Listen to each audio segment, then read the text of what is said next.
Hello, welcome everyone. Today we're gonna continue our playthrough of Warhammer 40k Rogue Trader. And last time we managed to kill Kundra Wardgrief and big house boss, I would say. Now we have to speak with Ulfar, see what up with him. Let us raise our cups at Vater, in honor of deeds accomplished and in expectation of those yet to come. So now you know where your brothers were heading. What will you do?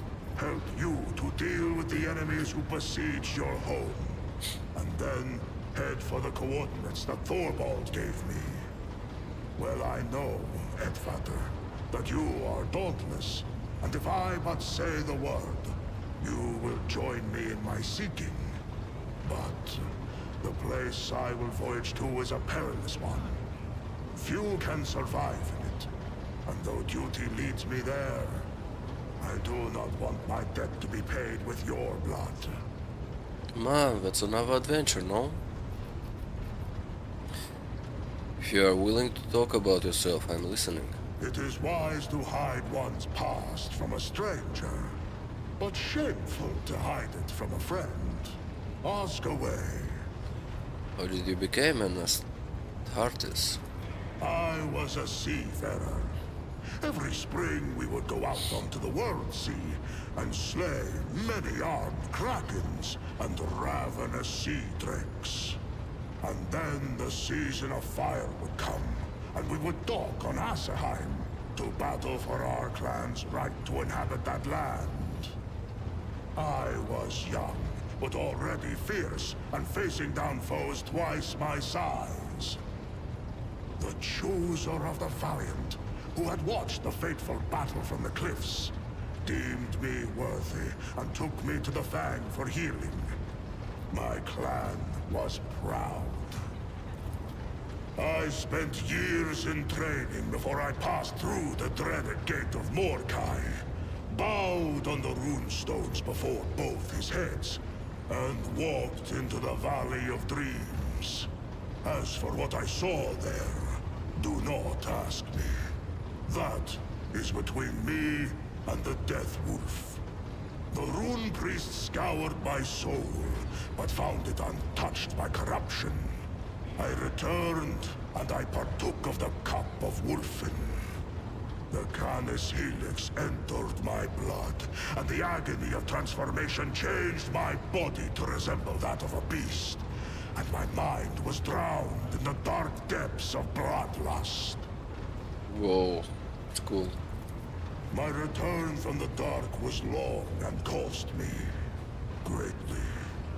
When I stood in the hall at the Fang once more, the Rune Priests imbued my body with the remaining gene seed and implanted the necessary organs. But those trials were nothing compared to what I had already endured. What happened in your final When trial? I overcame the darkness of Wolfen in my soul, I set out for the Fang. Every neophyte must undergo a hunt during this journey. One might fight a fearsome wolf, another a sly snow worm. I crossed paths with a doppelgrendel, a cunning and rancorous spirit. For 5 days and nights did we bring our wits and wrath to bear in battle. The spirit changed its guise, but in the end, I gouged out its eyes. Fleeing, it hissed a curse. Nowhere would I find an honorable death, vowed the creature. My saga came to an abrupt and inglorious end. Like a noble banner moldering and fraying at the edge. When I made my return to the Fang, clutching that crushed eye, the Rune Priest looked at me, and his face grew grim. But he said not a word, save to confirm my victory. Do you believe a creature curse holds any power? Or what if it's not a curse, but a gift of a long life and many great exploits? A gift straight from the seven hells! What is the valor of a deathless warrior worth? Where is greatness in the exploits of one who shrinks from death? When the wolf time comes, and my fallen brothers march into the final battle, where will I be? Sitting alone in the fang, beside a fire that went out long ago? The ages weigh heavily on my hands and heart, and one day I will be too tired and feeble to wake up and rush into the fray. What will they call me then? Ulfar, who slept through the battle? Ulfar, Mordecai's unwanted. Who slept through a battle, yeah? Interesting. Do you believe a creature curse holds any power? Everything on Fenris has power. I have fought in 100 battles and suffered 100 injuries. Even wolves are not certain to survive such grievous maiming. But I always survived. And with each new victory, my thoughts took a darker turn. What if I truly am destined never to die with honor? What if my death will be foolish and inglorious? Each time I bury a brother, I secretly envy him.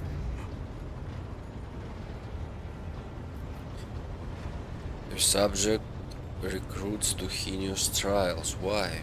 Your subject recruits to heinous trials. Why? The path of Astartes leads into the fangs of horror. Any threat that can be endured by the mind is one that mortals can handle. But we are needed where the unthinkable begins to happen. Things that understanding cannot help to bear. Things that, once beheld, turn minds into bubbling, pulsating dreck. An ordinary man who encounters this evil will go mad with despair. But we are incapable of feeling fear. It is simply not in our nature. Instead, we feel unbearable rage. We must select the neophytes who will look into the eyes of the unthinkable and roar. That is why we need our triumphs. I see. Many times I have heard the clinking of Mordecai's fangs next to my ear.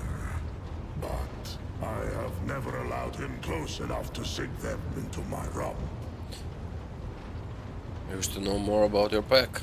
We call ourselves the Baleful Howl, and our sign is known to all wolves. We are old wolves who have seen much and endured much. This is the great black maned wolf, patron of slayers and totem of our great company, the Black Manes.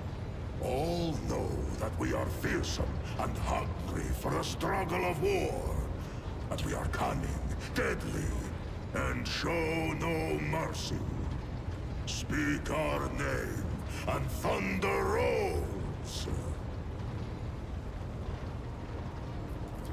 Even among the brothers, my pack are counted as the most rabid glory hunters. When we were young, we knew no taboos or limits to our pride. Years passed, and suddenly we are veterans. But our avaricious hunger for exploits is undimmed. Tell me about your path in the wolves. A complete accounting of all my deeds would land like an avalanche upon you. I earned this mark of endurance when I slew a chieftain of an Eldari tribe. He dealt me a serious injury, and the wolf priest said I would not survive it. But it has not killed me yet. 2 years I lay in a delirium after that battle.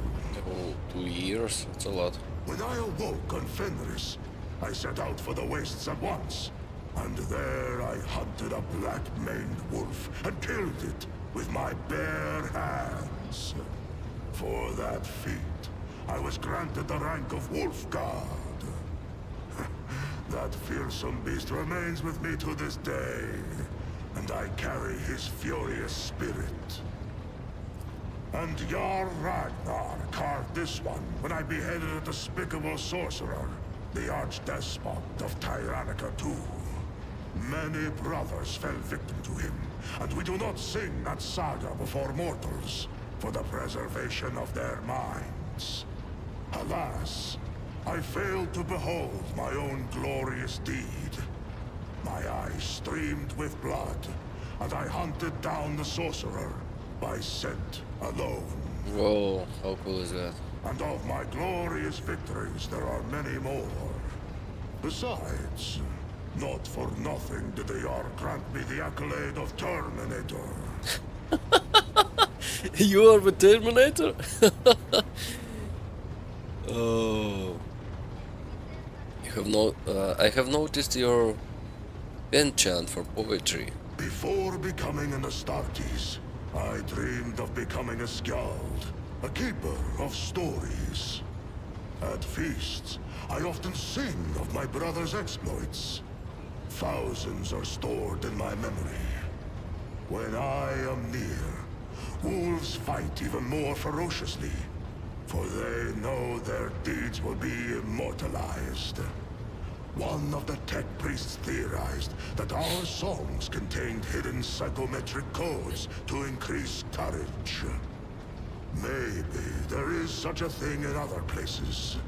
But on Fenris, our sagas are spun from memory, from respect, from pride. More than words stringing, a secret weaving. Magic in its marrow. Not to ear nor mind, speaks the saga. Its spell sounds deeper strike, and the heart hearkens. Cool. Your brothers call you Thunderland. That is my moniker, yes. My voice knows no fatigue, whether fighting or feasting. I can recite the glorious sagas and terrify foes with my battle cry for hours. Oh, this fine name was given to me by my loyal friends, Arnulf Bloodyaxe and Skjaldi Twice-Thinker. Tell me about them. The bonds between us were many. Arnulf was my sworn brother. It was he whom I faced down in the battle where the chooser of the Valiant noticed me. Arnulf too was deemed worthy. We went from bitter foes to setting aside the enmity between our clans and becoming close friends. He gave me this blade to show that the past was forgotten. Quick to laugh was Arnulf, and fearsome in a fight. Almost as fearsome as me. Skjaldi Twice-Thinker. Well, he was sent to us by the Allfather to see that we did not meet our deaths as young pups. He had enough thoughts in that head of his to make do for me and Arnulf both. It was Skjaldi who taught me to compose verses. The spirits prized his wisdom, and the runes hearkened to his voice. When the Xenos took me prisoner, Arnulf caught up with them and slew a score of them with his fine axe. And Skjaldi called down a storm so mighty that the abomination's jet bikes were whipped into the wind's furious currents like leaves. But even that was not enough to take them all. We were captured. Tarvantius took Skjaldi first and turned his body into something unthinkable. Then he took Arnulf, and during the many hours of torture, my brother's only response to the freak was a disdainful laughter. And then he fell silent. Oh, I'm sorry about your brothers. They were courageous warriors. And their sagas will be sung in the Hall of the Immortals, sowing valor in the hearts of the young. Thank you for your answers. I enjoy telling stories. What do you want to know? I enjoy Fenris Yoda. Okay, thank you. I need a moment. I'm gonna be back just a few minutes.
Okay, let's see who else we can talk to.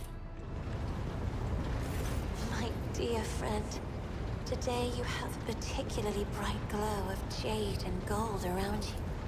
Right here? Are you for us? Or for you? Was I just a play? I'm warning you, Lord Captain. The next joke will be the last. Of course. I have enjoyed your company. Oh, I'm sorry, I pushed the wrong answer. Let's not upset her. Because I think she can do it, like, make it be our last attempt at joking in our life.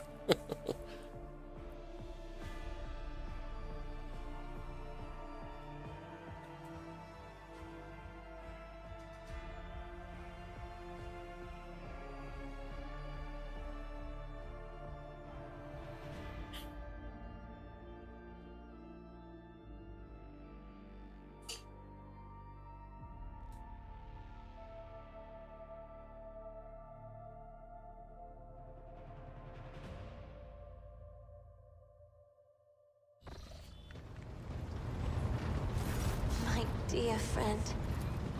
Right here. You may, Lord Captain.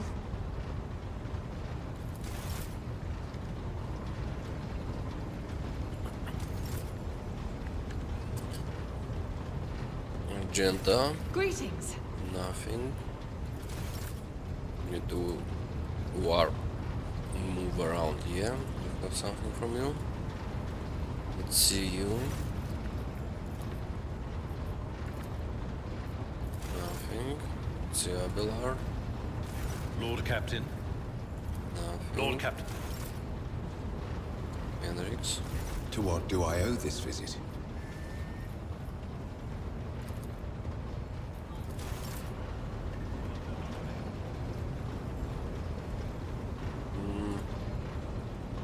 Let's see Pascal. The only sign of me. was expecting Pascal to say us something.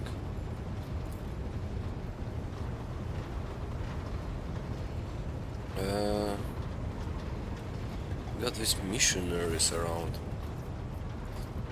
Of course.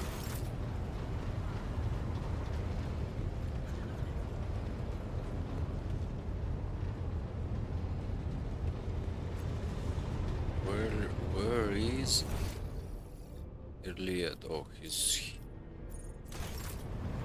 changed her position, yeah?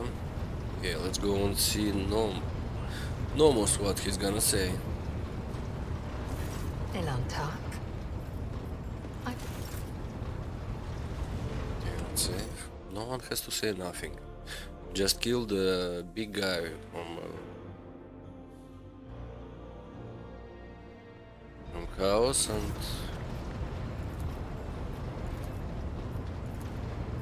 no one wants to speak about it. Okay, let's go and talk to the Inquisitor.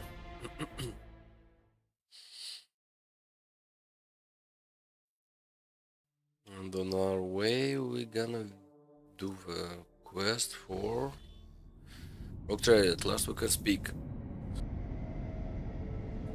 Well, now you wanna speak? Victory in Euphrates 2 was invaluable and in and of itself, but what great fruit it bore! I know the way to Salus Prime, the planet where a great relic of Imperium lies hidden. Are you prepared for this journey? My heart longs for battle. I have dreamed of a chance to kneel before the relic for so long. It's right there, on that planet. So the heretics would dare to stop me from doing so last time. Excellent, let's go.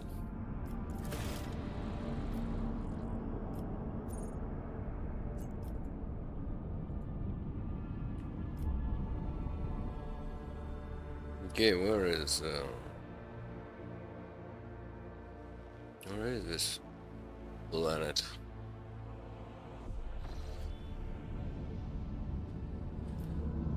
We've got a new system to find. I see no question marks. Sentinel Pride, is this one? Salus Pride.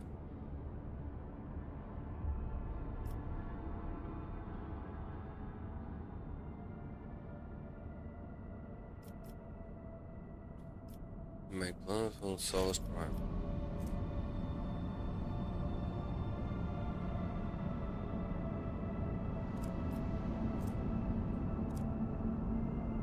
Okay, Argento, you have to be more specific for us to... Oh, I see something. Okay. How do I get there? Do I make a new path? I would like to make a path from here, actually.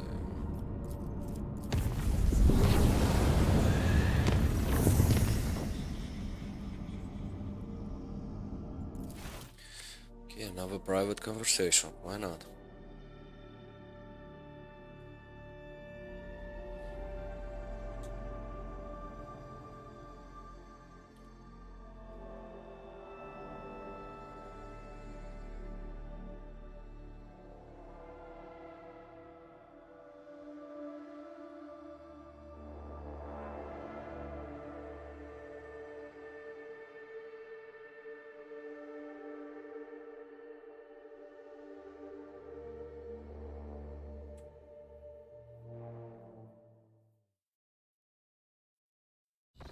Are you still toiling? They sounded the signal hours ago. You might overstrain yourself at this rate.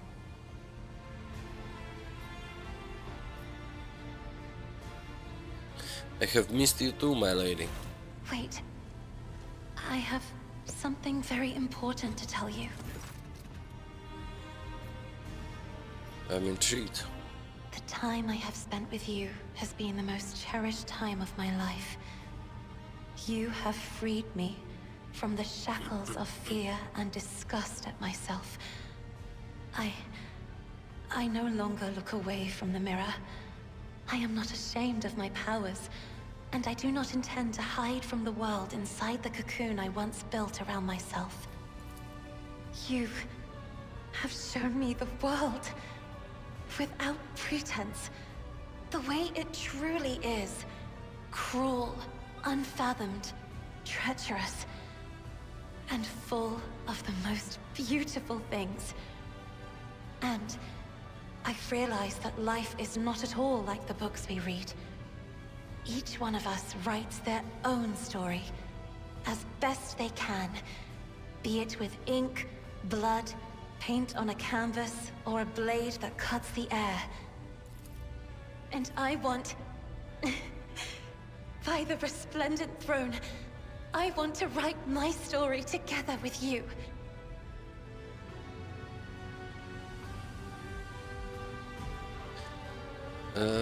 Get down on one knee. My lady, hearing these words from you is my greatest blessing.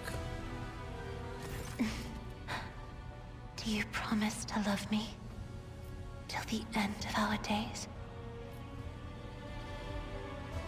Let's whisper, will you allow me? Let this night be my answer to you.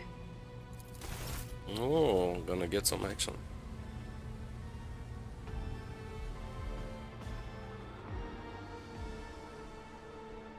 Argenta will wait. She was never like into us, yeah?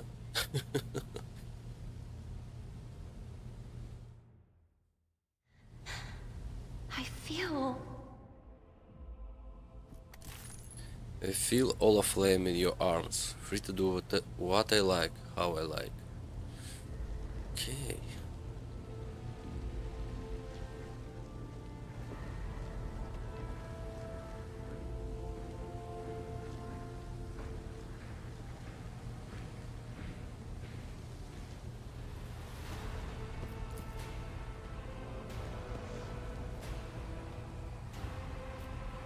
Did we get some kind of trophy from this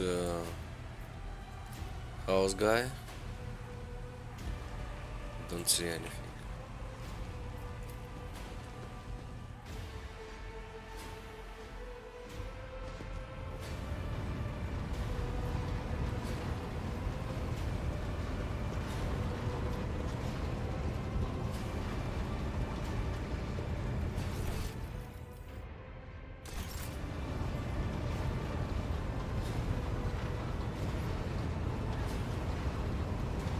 Zikasia. What she's gonna do if we gonna joke now? Oh my god.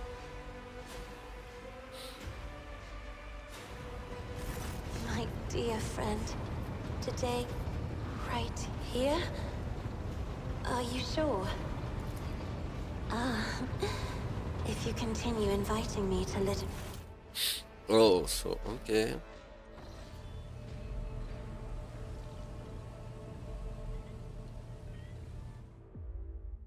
Your back and neck. Let me put some... Your back and neck, let me put some ointment on them. But am I mistaken, or do you like my clothes? Cool.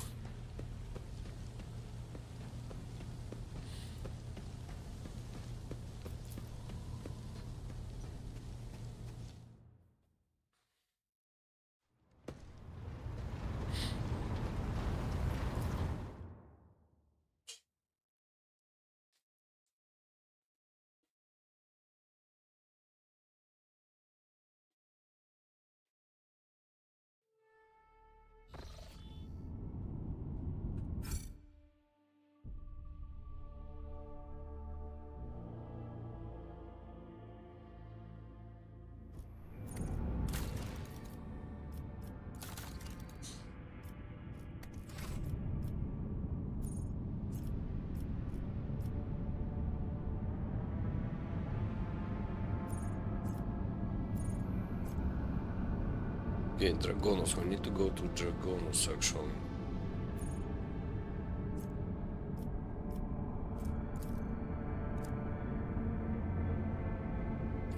Don't I have a route like this? What's going on? Oh, it goes right here.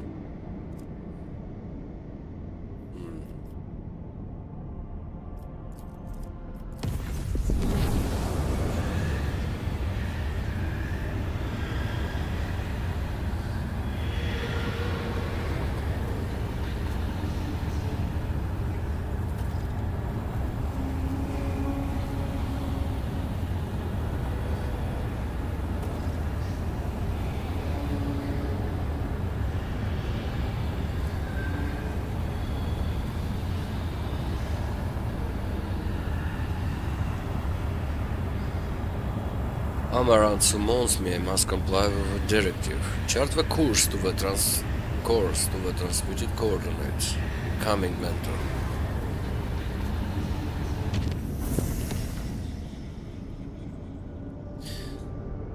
Where is it?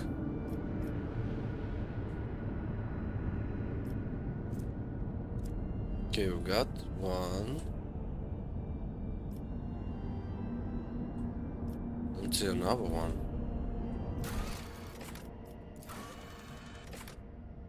Hermetico.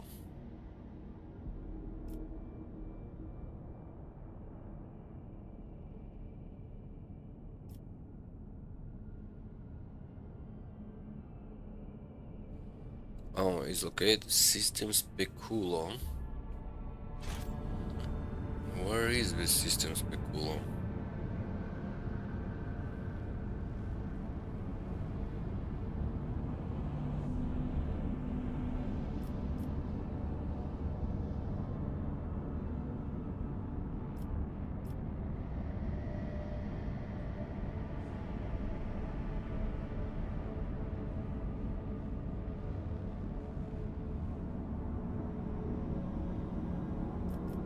With no idea.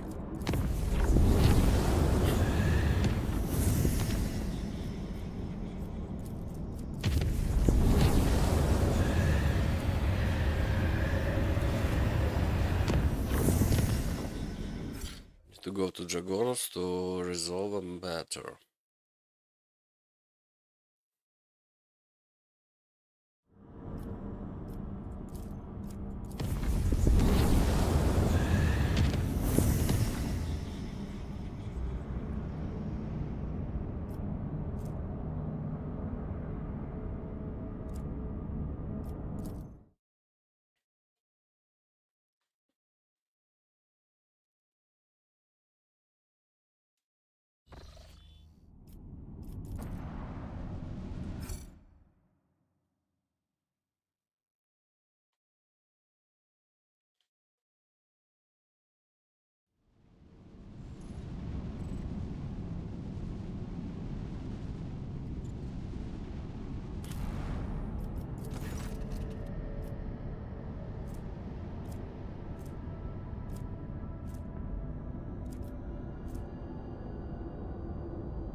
That's it?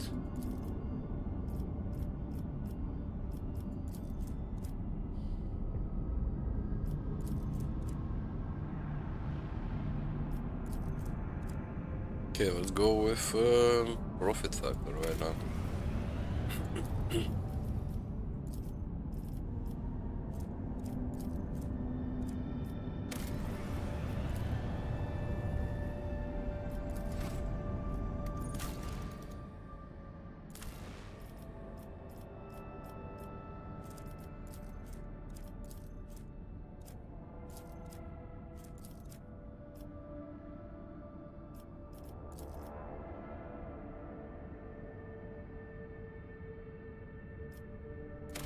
Yeah, give us profit factor.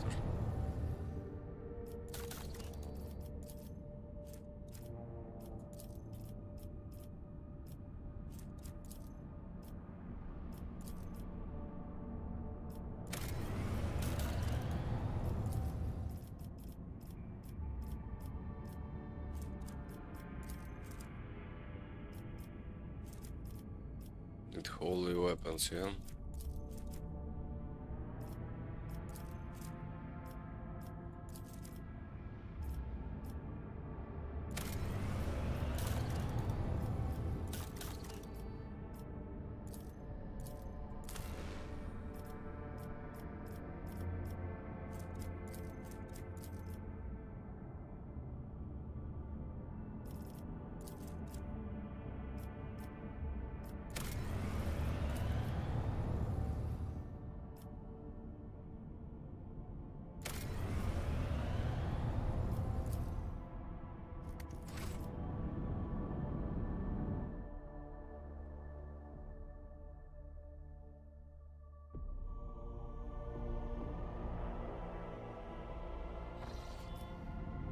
Okay, let's save. We got a lot of profit factor, but we lack the reputation to spend it. Now I need to go here, yeah? Let's go.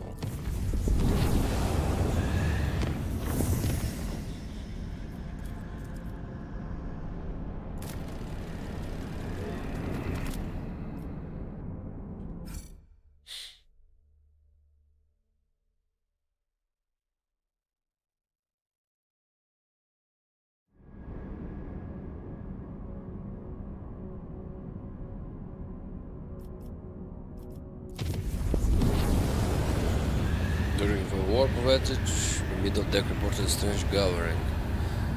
Dispose. Oh, have to dispose of the profits. Don't need any kind of profits on our ship.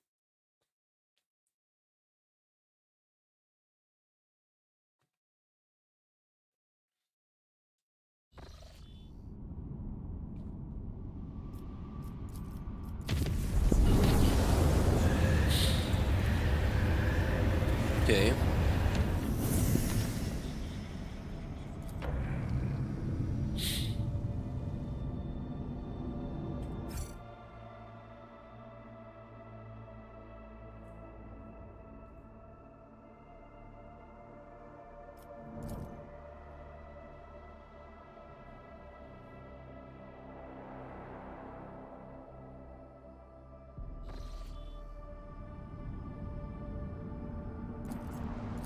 Known anomaly. What the hell is this?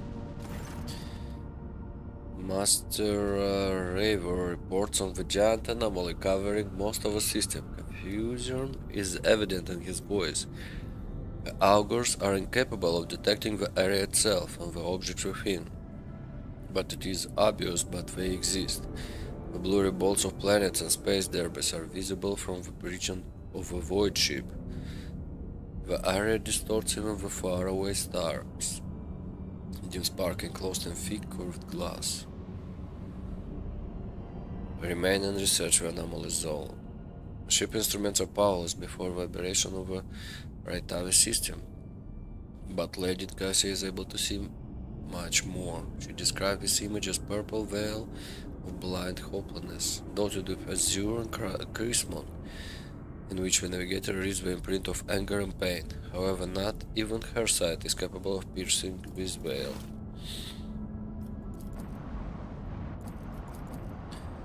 Okay. This is Sally's Prime, the place where I suffered my defeat. No, that's not right at all. It's the place where I aim to pass my trial. The augurs are operating at full capacity, but the data we are receiving is limited. The planet's magnetosphere is hindering our scans. Fierce, never-ending storm constantly ravage the surface. Relying on Sister Argenta's memory is the only way to find what we're looking for. It's an easy enough task, just look for the tallest mountain on the northern continent. This is where we're headed. That mountain isn't a mountain, it's the very ship we're searching for.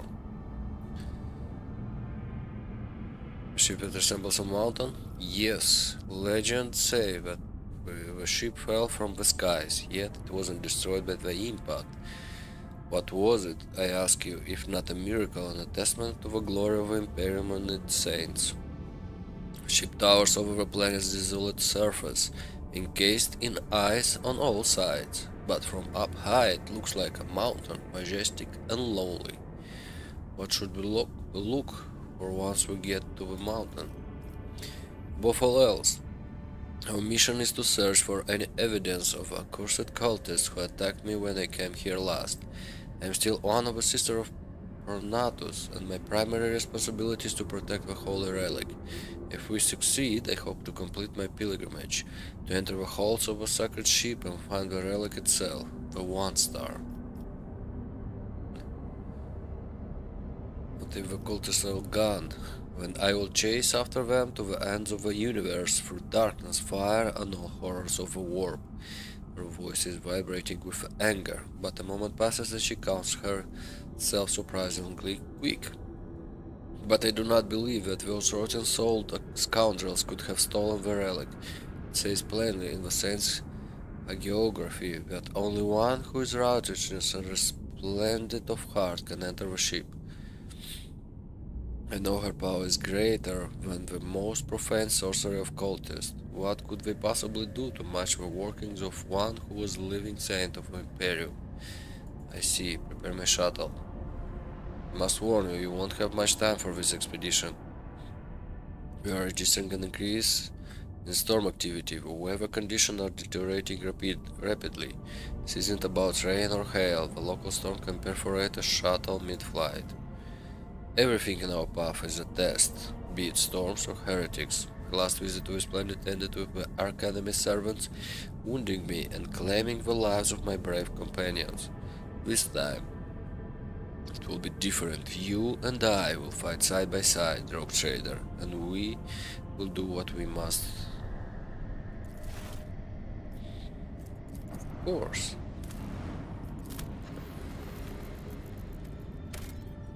Just let me take my boots, my snow boots. Okay. Hendrix, do I wanna take you, or should I take someone else? Well, you provide some buffs, so let's take you. Let's keep our party this way.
I pray to the God Emperor that under incendiate Shorter's rule, Footfall will pass all the trials it must face and emerge purified, resurrected to a new life.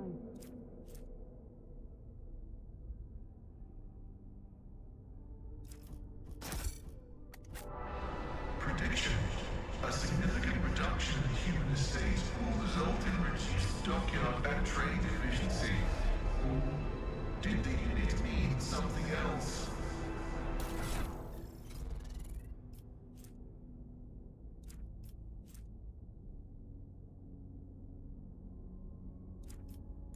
I won't waste my time on that.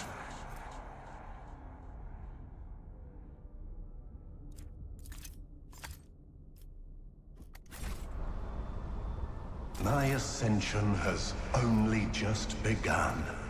One step closer. Cool. Can dash now.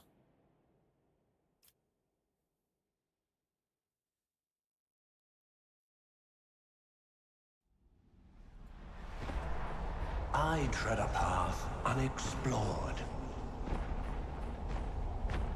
Oh, one of these things. A rippling silhouette appears where the light ray comes from the sorcerer's device coverage. Converge. Ah, the little puppet of Dogmas, the one who was so kind as to bring me and my brethren to this planet. You've returned to me, and just at the right time. Who are you? I don't know you, sorcerer. No, you don't, but you should. I'm called Brava Afterlight. Afterlight. Divine blessing follows through my veins, and my ears hear whispers of the truth, but you will never comprehend, puppet. All you need to know is that of all the disciples of Final Dawn, in this corner of Corona's expanse, I am the strongest.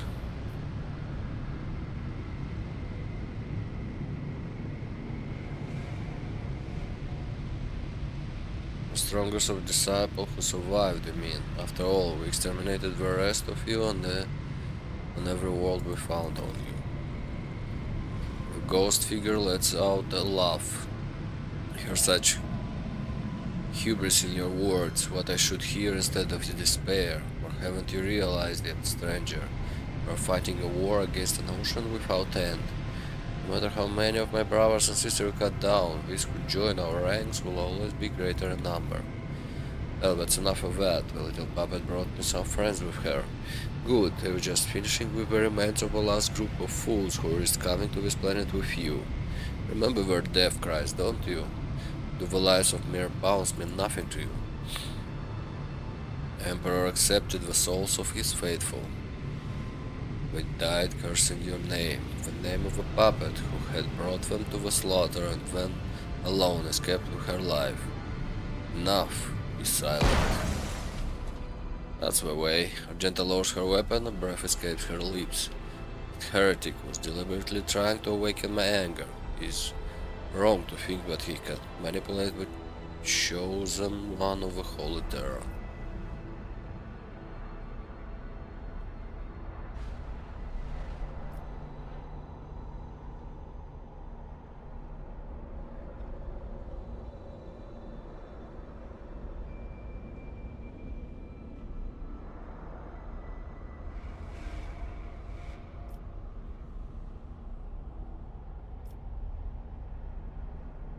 You are right, he will not lead us astray. Never, evil cannot push back a righteous flame.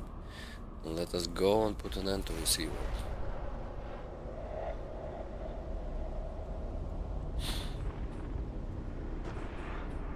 Intriguing. I've read about this.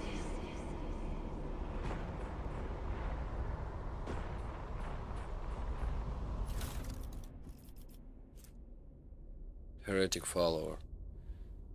No, not for us. Powers unseen uncover my path.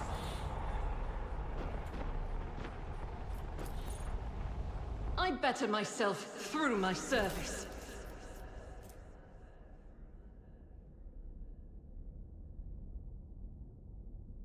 Restless absolution. Two-handed swords. Man, this game loves two-handed swords. The Pathfinder game did not have them. It was so hard to find something. The Come world will on, need the bow. goods. Just a regular last gun.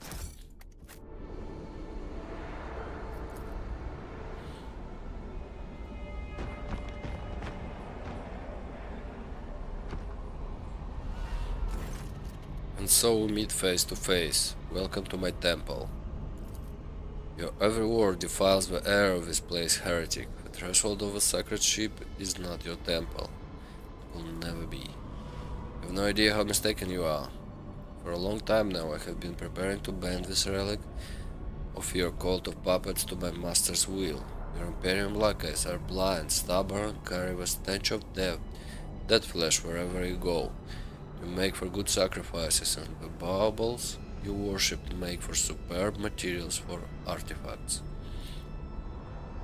And the maker of miracles, the arch-artificer of the final dawn. My hands mold creation capable of transforming reality. Bone flutes that summon my master angels from the immaterial. Lances that burn away the imperfection of people and worlds. Such things require resources. Found good use for the rebel that came with you to the planet back then. I find use for your new friends too, and you, and this ship, and whatever relic it holds. No more words, accept your death, heretic. The wrath of true divinity, puppets of a corpse. The absurdity of your struggle amuses me. Okay. I will take you down. Got one lens. Got more of them. Don't see anything yet. Oh, we could have gone up all the way around. Interesting. How close can we stay?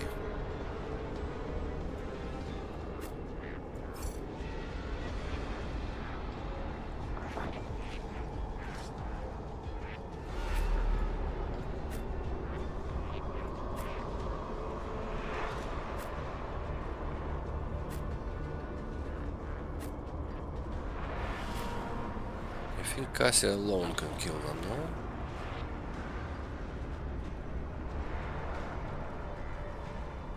Well, we've got some HP, some of them.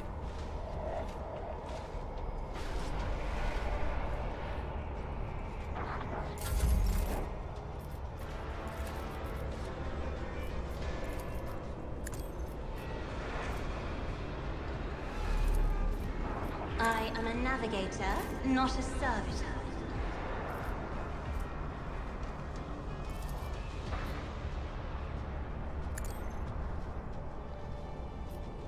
Doubt is for the weak.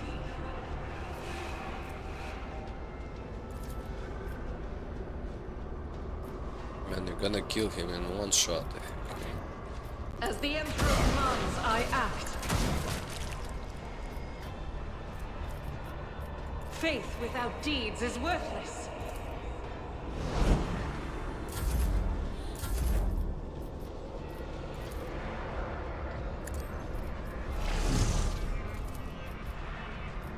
The Omnissiah knows all, comprehends all. Running binary override. The order is contrary to dogmatic protocols. Made a mistake.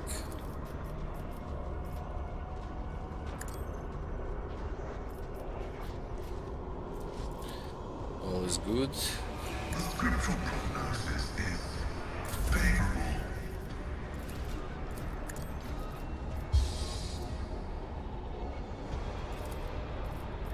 Isn't this a job for the serfs? Me? If you insist, Lord Captain.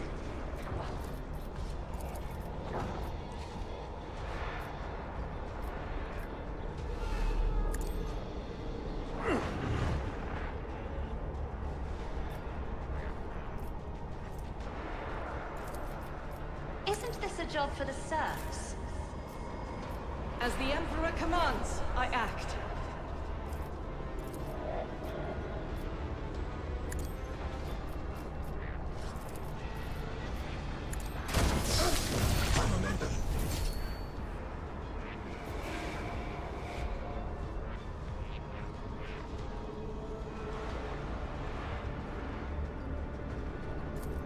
I'll do it for you, my Emperor!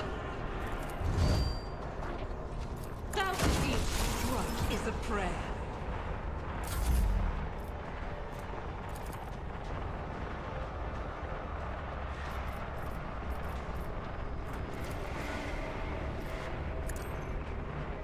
As duty demands.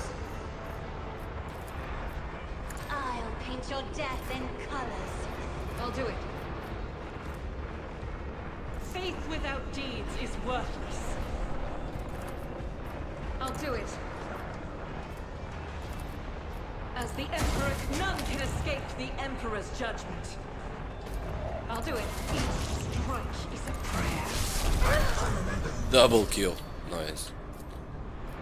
Faith with none can escape the Emperor's judgment. This is unacceptable. I'll do it. Each strike is a prayer.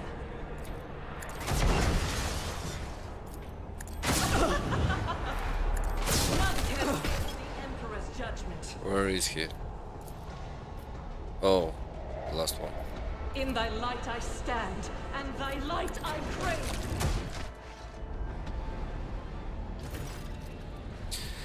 Gently gestures you to stop. She looks at the shining entrance of a ship and begins to speak quietly and solemnly. When I first learned of this planet existence, of a great relic that lies before us, I decided that I was chosen for a great destiny.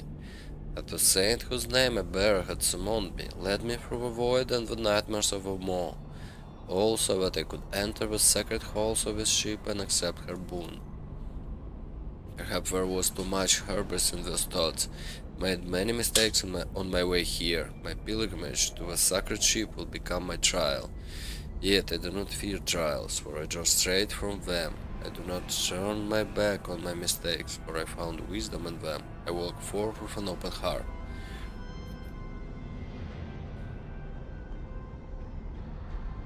Go, Argenta, may you find what you seek. Only the worthy, those whom the saint accept, may enter these gates. The undeserving will be rejected. I am ready to accept her verdict. But another word, she starts walking toward the ship, toward the blinding light pouring through the gate.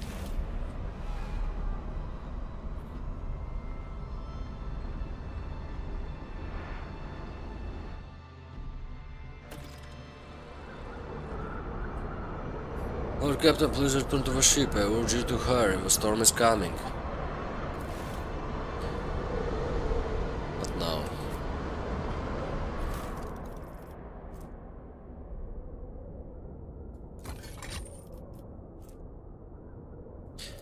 Heavy leather armor. Bolt pistol. Okay, let's take it. Let's see what else do we have here.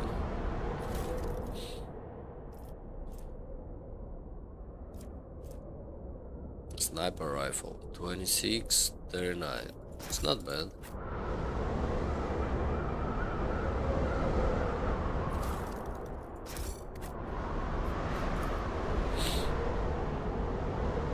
Let's seize the opportunity.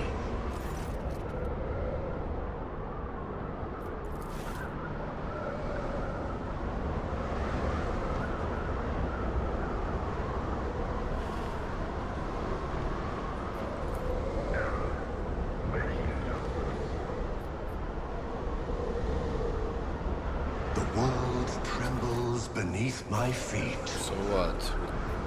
We took everything we could take or not?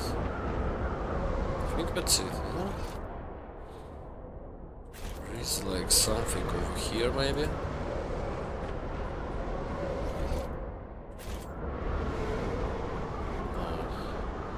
Intriguing.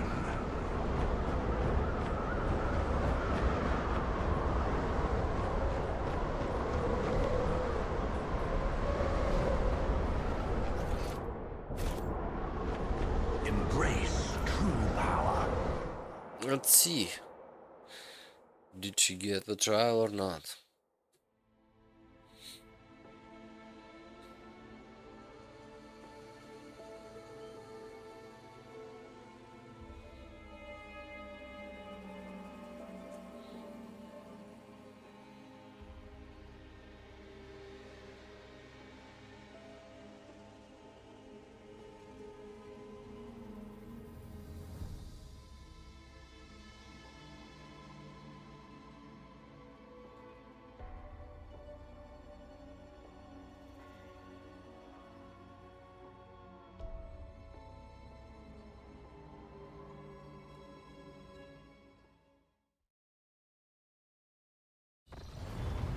Two days later.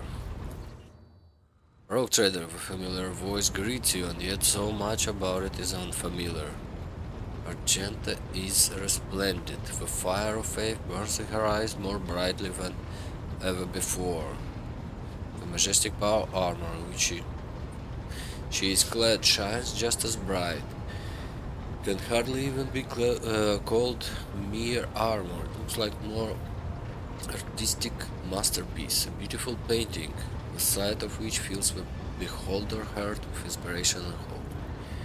I have returned from my pilgrimage, Rogue Trader. I have returned with a relic that was once bestowed upon my patron saint. So this armor is the one star? Yes, I found it at the end of a long journey from Saint Argenta's ship, and the moment I touched it, my heart was filled with calm and hope. It is a sacred relic, but its place is not within the darkness of a far-off planet, but on the field of battle against things impure and profane. I am proud to have been chosen as its wearer and keeper. Good for you. What did you see inside the ship? I saw both everything and nothing. I walked the entire path in darkness, with nothing but my intuition to guide me. There were times when I felt like I was passing through grand palaces and cathedrals untouched by the decrepitude or elements. Other times it was like I was dragging through boneyards, places where martyrs had died at the hands of heretics. Only Twice did light fall upon my face, when I saw the sacred relic before me and when I saw the way out, the bright light of day. But through every moment of that dark journey I knew I was not alone. The light of terror and the call of my patron saint were with me the entire way. It's good to have you back.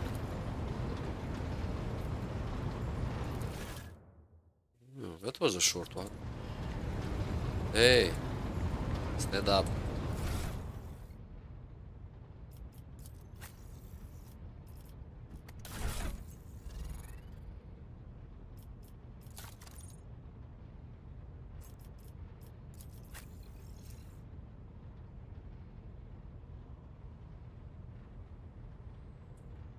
Okay, so we've got... After using heroic act, the warrior immediately uses... Okay, base armor, 15 straight. Armor deflection 7. 80% armor. Cool, let's equip it. Oh, we lost quite a lot of dodge. But wherever. It looks too cool. Look at her.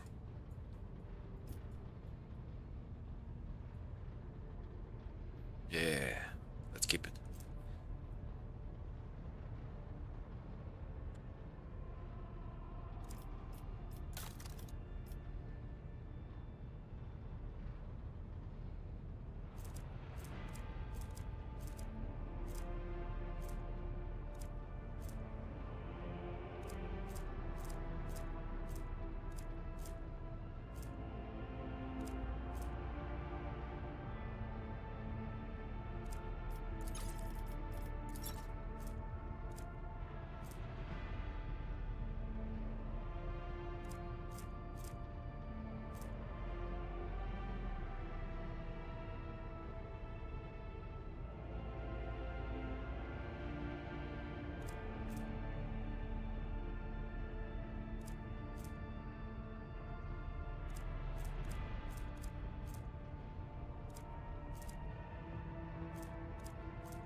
Just too nice.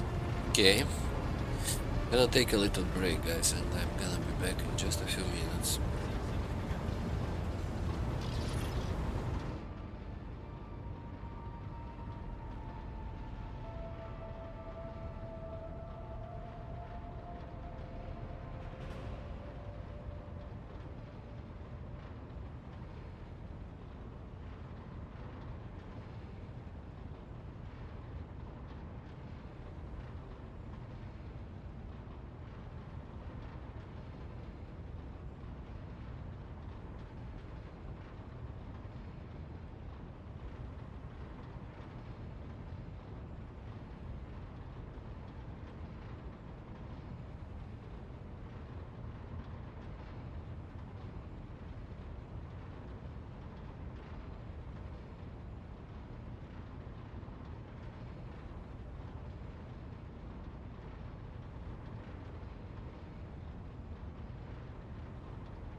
Sorry, I'm back.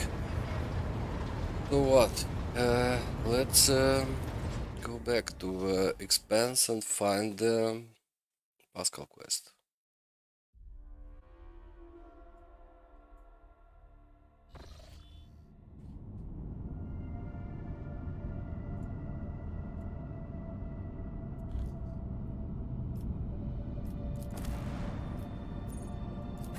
Oh, we can go back. Oh, thank you.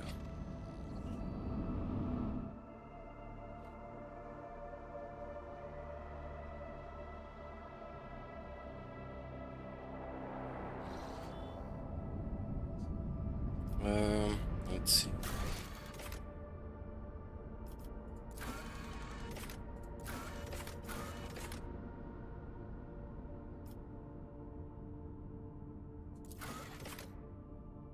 Visit Hermetico.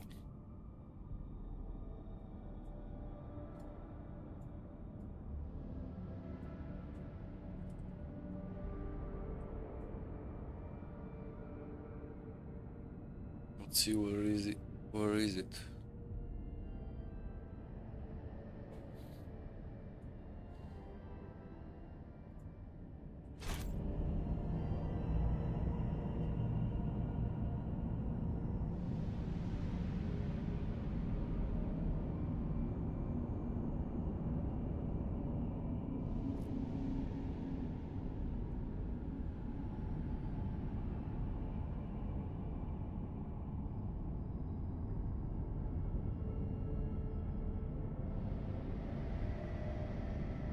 Oh, it's here.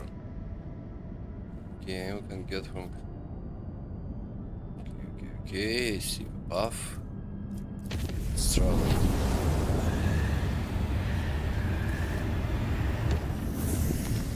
Let's save.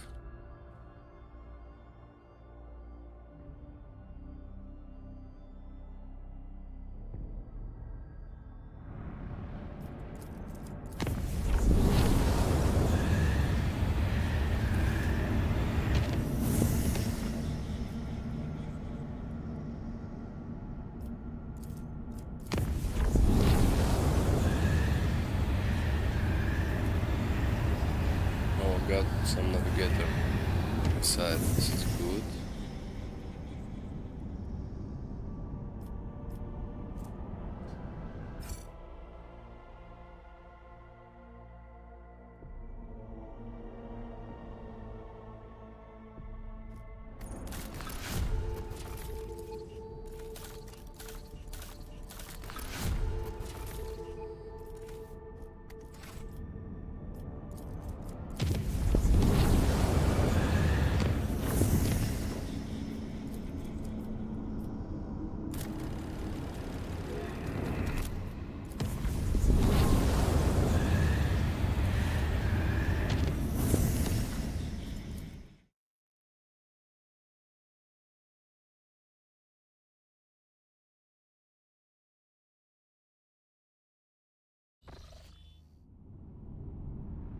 Oh, there's a lot of stuff here.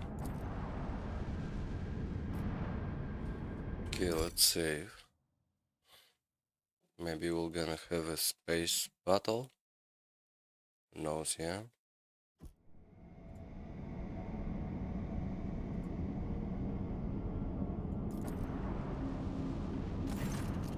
Lordship. Hailing the ship surrounding the Hermetic wreck led to receiving the following transmission. We are the cognizant fleet. We praise the Messiah of discontinuing. We remain in prayer. We remain on standby. The cycle be discontinued. The Messiah knows all, comprehends all. We are a cognizant fleet. We praise the Messiah. Okay. Pascal, it looks like a gathering of believers in discontinuing the cycle. Confirmed, the number of adherents of discontinuing the cycle does not correspond with the early prognosis. The willingness to declare one's commitment to the teaching of blessed Amarat is anomalous. This unit is intrigued. Is there anything unusual about these ships? Yes. We are picking up traces of recent combat on many of the vessels. Numerous traces. Based off an initial radiant background assessment, appears that the Adeptus Mechanicus weapon has been used against them. Okay. I hypothesize that the schism with the cognizant fleet has reached a climax. My tech comrades raised arms against one another. It is with sorrow that I register this information in the archive. Okay, let's see what the captain wants to say. Request denied. We're receiving only a message of voice. Request a landing.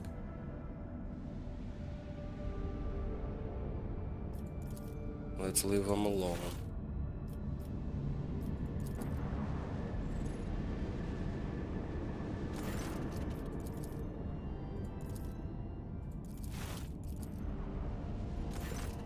Lordship, according to the ship registry, we're looking at the Arc Mechanicus Hermetico. Pick up a Vox signal coming from her. Permission granted. May the missile discontinuing reveal the way to a safe docking gate. Reception test failed. Requesting the right to participate in the first boarding party. Evaluating shuttle docking options. Is there a safe docking spot? Not at the moment, Your Lordship. The damage to the hull makes observation difficult. Surviving vacuum locks are sealed shut. I hypothesize that the proper vacuum lock may be opened using my personal access code. Justification: a message from the Arc Mechanicus. What do you know about the ship? Each Arc is a sanctuary for the Adeptus Mechanicus. Every such ship is a relic. They are incredibly ancient and we were made to search for the sacred, standard, template, construct patterns. Legends tell of entire forge worlds that were literally disassembled for parts to make such vessels. In any case, she is a ruin of her former glory. We observe numerous traces of internal decompression, not a single sign of aggression carried out from the outside. For what is worth, some of the decks look intact, at least from the outside. We are also picking up strange radiation emanation from the hull. We believe the ship has been in the possession of the damned for a long time. Assemble the boarding crew. It will be done. Okay, Abelard, you're not going with us. We're gonna take Argenta.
Let's see what I this ship tread a path unexplored.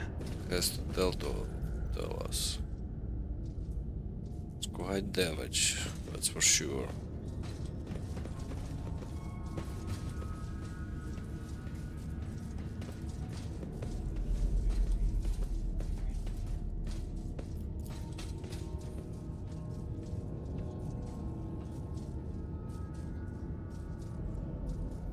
Powers unseen uncover my path.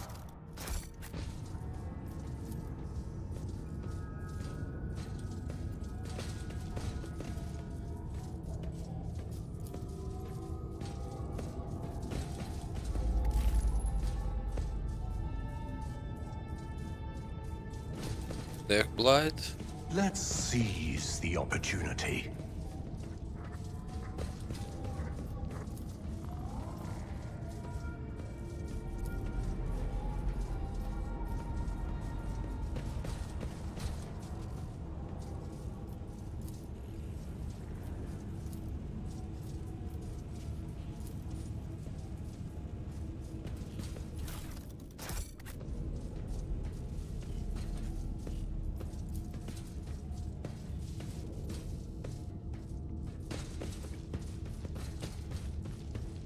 world trembles beneath my feet.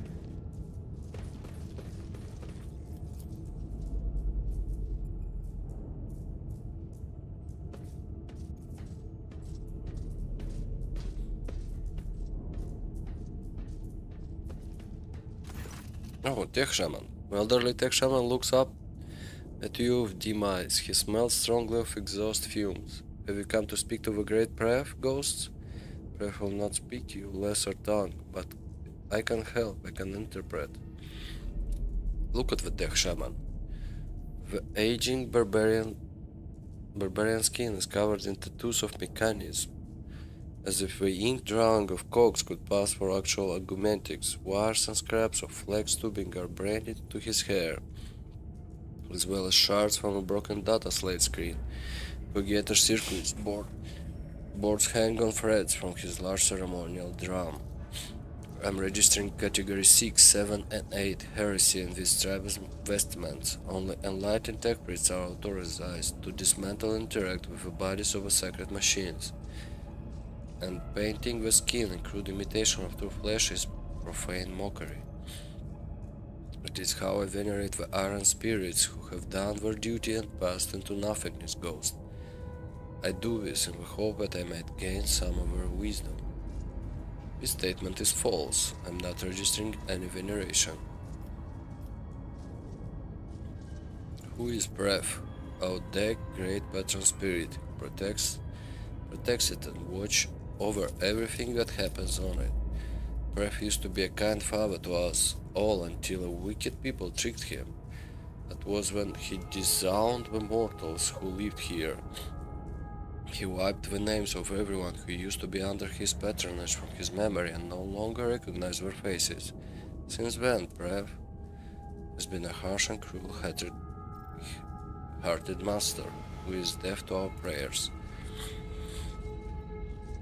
Brev, hypothesis. The barbarian is using this debased designation to refer to a prefect enumerator, especially sacred cogiator served by all of the deck's junior machine spirits. I'm registering a category 6 heresy. The tribesman claims to communicate with it. Only enlightened adepts of Omnisci are permitted to interact directly with the prefect enumerator. Hypothesis. A part of a legend that speaks of disowning the mortals and forgetting their faces describes the removal of access rights from authorized units. For reason unknown, the perfect enumerator was ordered to cease accepting commands from outsiders. How do you talk to Prev?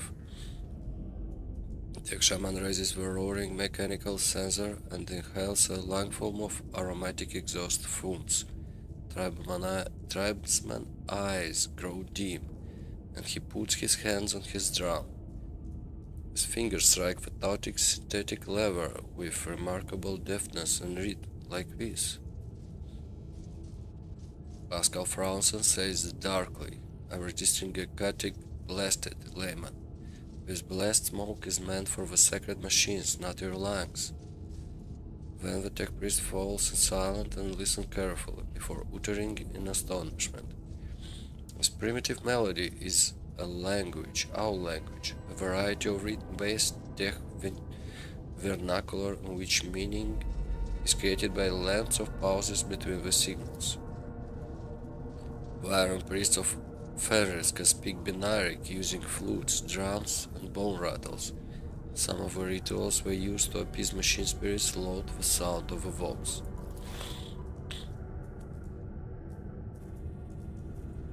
So, what happened? We just found a guy who loves to smoke something.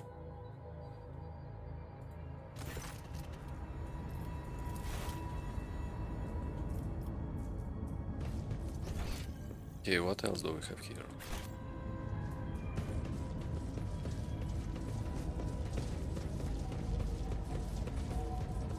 Embrace true power.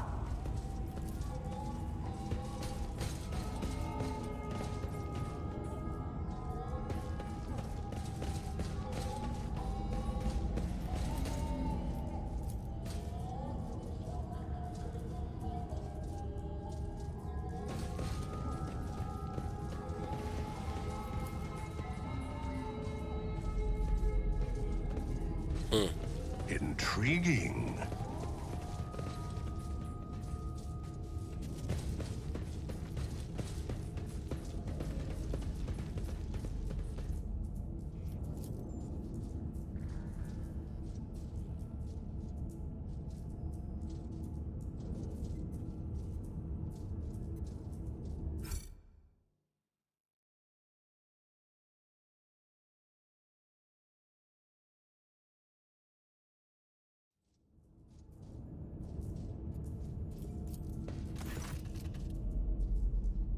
The ancient servitor seems dead. The infrequent twitching of his head is the only glimmer of life left in him. The numerous augmatic regalia emblazoned on his body of this servant of Omnissiah speaks of his high standing and devotedness. Can you activate him, Pascal? The priest carefully touches the servitor with his body with his mechandrids. Data spikes slide out of them and sink into the servitor's augmatics. Pascal walks on, thoughtfully and slightly puzzled. I identify this unit as Magus Logis Ectodon 11. The unit received 7 commendations for advances in astrography recorded in the Fleet Archive. The unit, he liked watching the stars, he called them beacons left us by the Omnissiah.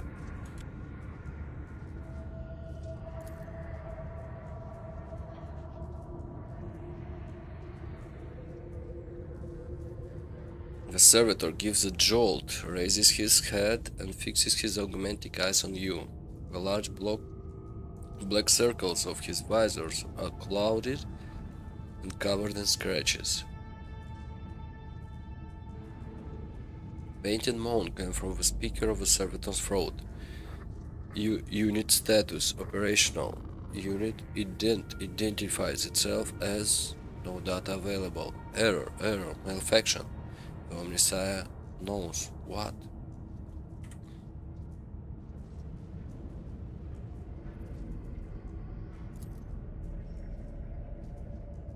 Pascal sighs heavily. He is suffering. His unit is long past its operational life expectancy, but the particular ancient and sacred true flesh it was awarded for its outstanding service to the fleet is still prolonging its years. Do you know him? His statement is false. My archive has no record of any encounters with this unit or any archive request concerning it. I just know. And I grieve. Pascal touches the servitor's pale skin covered in inky cogography. The tribespeople inscribed his body with a blessed manual of maintenance and repair. Hypothesis. Ignorant as to the true purpose of this litany, we perceived it as a health-replenishing magic spell. Tech Bravo Hectodon 11, this unit identified itself as Pascal Hanelman. Can you hear me? Do you know me? Can you tell me what happened here? A jumble of sound comes from the servitor speaker, as if a very old man who has outlived his faculty of speech is trying to utter once familiar words now strange to him. And suddenly a spark lights up in his visor, and he utters with great strain, executing function. All reserve capacities engage in executing primary function.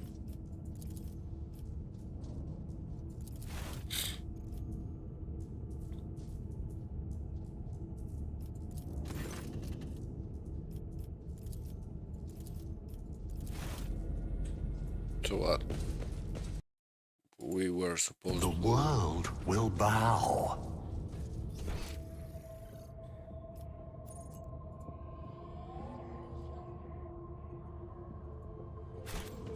find a way or something?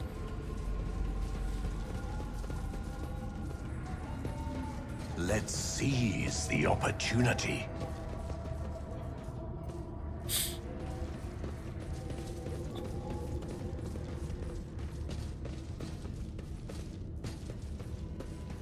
I tread a path unexplored. Oh, this is way back.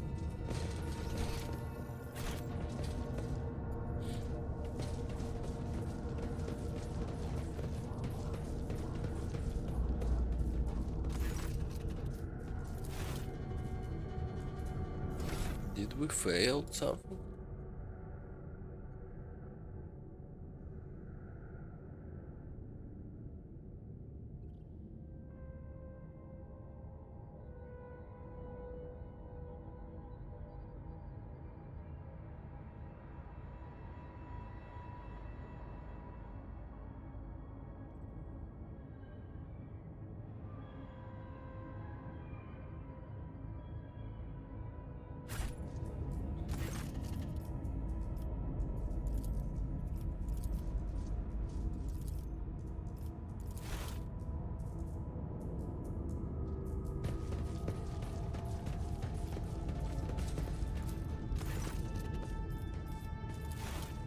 Okay, let's reload. Maybe I did something wrong.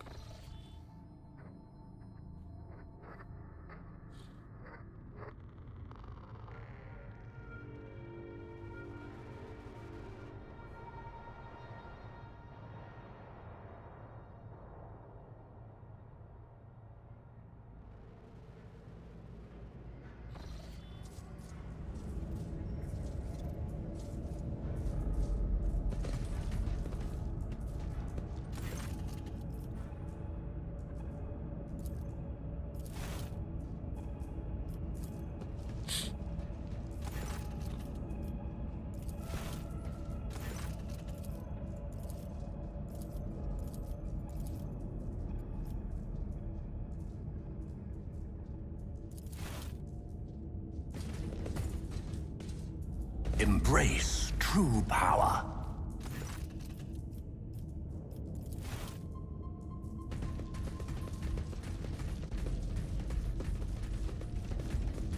Powers unseen uncover my path. Okay, let's explore a little bit more. The world trembles beneath my feet.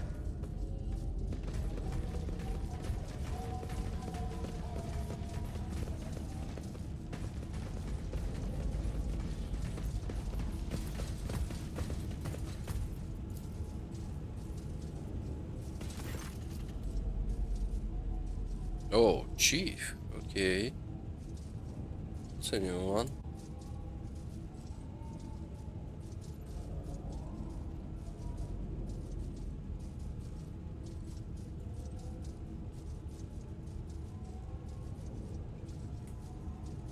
The lean, hunchbacked man studies you with his piercing gaze. One of his eyes looks you up and down. The other has been replaced by a bulky augmetic, ancient and adorned with gold, but is deactivated for some reason. He states in a dry voice, "The ghost of nothingness have entered the deck of Akan tribe. We come in peace." The man shrugs indifferently, his voice is tightened with sympathy. "It does not matter, you are a ghost."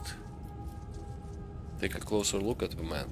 Middle-aged man carries a protection coil on his shoulder, after the manner of tech priest. It is held in place by straps and it's not connected to anything. Its weight has given him a hunched back. One of his arms has been replaced by an exquisite tech scream augmetic, but the quills and style are incredibly dull as though they have been scrapped against by rock, and the linked servo motor is dormant. The sight of mangled augmetic elicits a painted grimace from Pascal. I'm registering evidence of precious true flesh being operated in an acceptable condition. The marking indicates that this sacred metal was fashioned many centuries ago on the blessed Mars. Putting it to such crude and careless use is an insult to the Omniscient. Who are you? The undertakers of a world that expired in the great discontinuing of cycle. The mourners, holding an eternal requiem for the universe. Fascinated by the answer, Pascal says quietly, "Let the cycle be discontinued." A wan, condescending smile graces the man's lips. It was discontinued a long time ago. Do you believe the world has perished? statement is true. The world ceased to exist a very long time ago, turned to nothingness, to ashes. All that's left are these ruins, the last shard of the universe, its cenotaph. What do you think destroyed the universe? When the unthinkable was wrought, the cycle was discontinued. This tribal's mind is full of the most unenlightened superstition. Why does this unit seemingly know less than some primitive barbarian? Is that good or bad? Never, it just happened. But it was a grievous event, and we grieve. Is that why you call us ghosts? Yes, there is only nothingness outside the ship. Sometimes it spits out ghosts, born out of the world ashes, and they wander in. The sight of you saddens us, for we mourn you. Alas, there is nothing we can do to help you, since you do not exist. I see.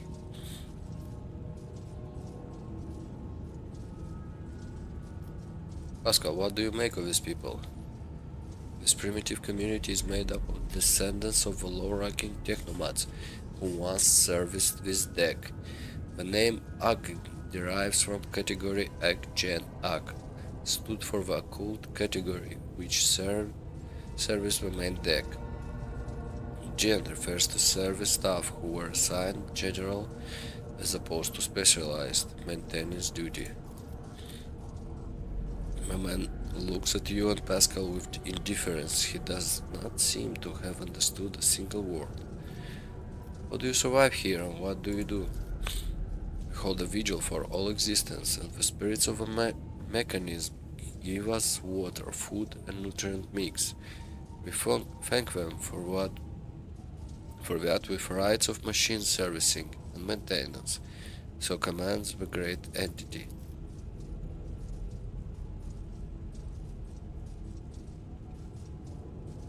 I'm registering multiple deviation from the catechism of maintenance operation in the action of these units. Hypothesis. The breaches of sacred instruction do not stem from the malicious lapse into heresy. They are a consequence of the right having been lost to memory. Grave heresy, but not as profane. The voice from the Vox is full of sorrow and reproach.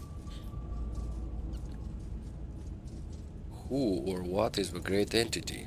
The supreme deity, the spirit of wisdom and revelation. It bears the name Marnat. The name grabs Pascal's attention. He says sternly, I'm registering a meaningful linguistic pattern, questing all available information on Marnat. Marnat is a divine being of great wisdom. It was this great wisdom that discontinued the cycle, and all who had partaken of it lapsed into nothingness. Never partook of the wisdom, which is why we exist, and I have nothing to tell you about it, Ghost. Talk to us, you kinfolk do not. Why? I am the Fabricator General. My shoulders bear the sacred burden of the leadership. The others fear you, as ghosts can carry the living away into nothingness, but I am protected by Marnot's grace. Pascal's roar is like a blaring alarm of an extractor. Fabricator General, I'm registering heresy. The man listened to the tech priest outburst without flinching. The universe must have a Fabricator General, the supreme priest of the Omnissiah. There is none other to hold that title, therefore it's mine. Okay. Have you seen anything unusual lately? The echo of an old cry was heard beneath the arching valets of our home. A ghost of nothingness walked among us, off like a parents to you, but without a face. He spoke words that must not be spoken, and then penetrated the chamber of observers. Now Adobe was shaken by the wrath of the gods for days, and we felt as though we were drifting through nothingness. Pascal lowers his head and says quietly, "It is him, my mentor, Amarnath." What did he look like? His brow bore the mark of sorrow and past misdeeds, and his voice was like sipping sand. Was he alone? No, other ghosts walked with him, but he alone had a mind and a will, the others did his bidding. What is the chamber of observers? An abode of deities and mighty spirits secluded from mortals. The man points toward the entrance to the lift shaft. Down this great tube, they used to descend to the mortals. Now they have all retreated to the house of observers, the calm and keen-sighted, where to remember and mourn the world once was. The unit has given us distorted description of the observatory, the bay that housed the hermetical breach. There, under a grand dome of glasscrete, the wisest hierarchs of the Adeptus Mechanicus would spend time in reflection and strive to discern the omniscient guiding science in the glitter of stars. Pascal hesitates when adds worriedly. Correction, this data is a hypothesis. An archive search yielded no confirmation of this data. My possession of it is an anomalous cognitive fluctuation. I want to get in there. Abandon this thought. Your kind can't go in there. The great tube was made for travel of gods, not mortals. Only one who has the blessing of breath, the great spirit who rules this deck, may approach the great tube. But even such a one will have tried in vain, for the great tube spirit have sealed its gate and will only open it to those who know the divine word. And the last rights ensure that humans don't steal the world. They'll make short work of any thief. Who is the spirit breath? The master of this deck, the second most important god after Marnat. Mortals cruelly betrayed his trust once, and he hasn't talked to them or protected them since. Breath only ever answers to the shaman's invocation, and only occasionally at that. Tribesmen profane speculation most likely describe an important machine spirit that remains awake, requesting a conversation with the unit identified as the shaman. Divine word? What divine word? Words command all of existence. The gods ruled the universe using words of power. There was a time when mortals, too, were granted knowledge of them, but that time died along with the world. Hypothesis. The term divine words refers to a command litany. A thorough understanding of the situation aboard the Hermetico will allow me to select the correct litany and recite it to the mechanisms that are still operational. What are rust rates? The man points at one of the motionless statues. The ancient ones, the servants of the gods, they used to be the gods' great warriors. Now they guard the peace of this universal cemetery and see to it that mortals don't challenge the divine order. The Skitari, the deck guard, these immortal servants are an elite detachment of a crew blessed with the most ancient and wondrous augmenting enchantments. They could survive in a sleeping state for centuries. After a brief pause, a whisper comes from his box. Their presence here is unusual. Typically, the immortals only leave their storage chapel on special orders from the breach. So how did the faceless ghost get in? He knew the secret. The spell was not of divine origin. Its power surpassed that of the gods. It was born in the mysterious depths of irregularity, and soon after mortal fist uttered it, the world was no more. Pascal waves a menkandrit at him in annoyed dismissal and says impatiently, the blessed Amaret can command any mechanism on his ship. The indoctrinal heresy uttered by the unit is unworthy of attention.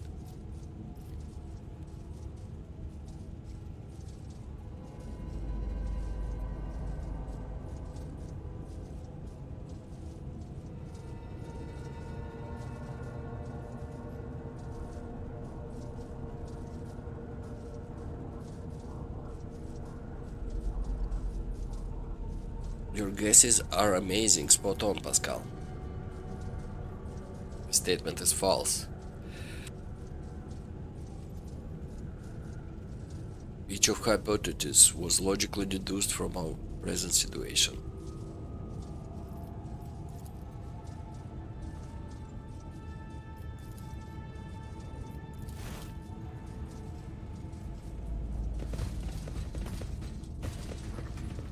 Intriguing.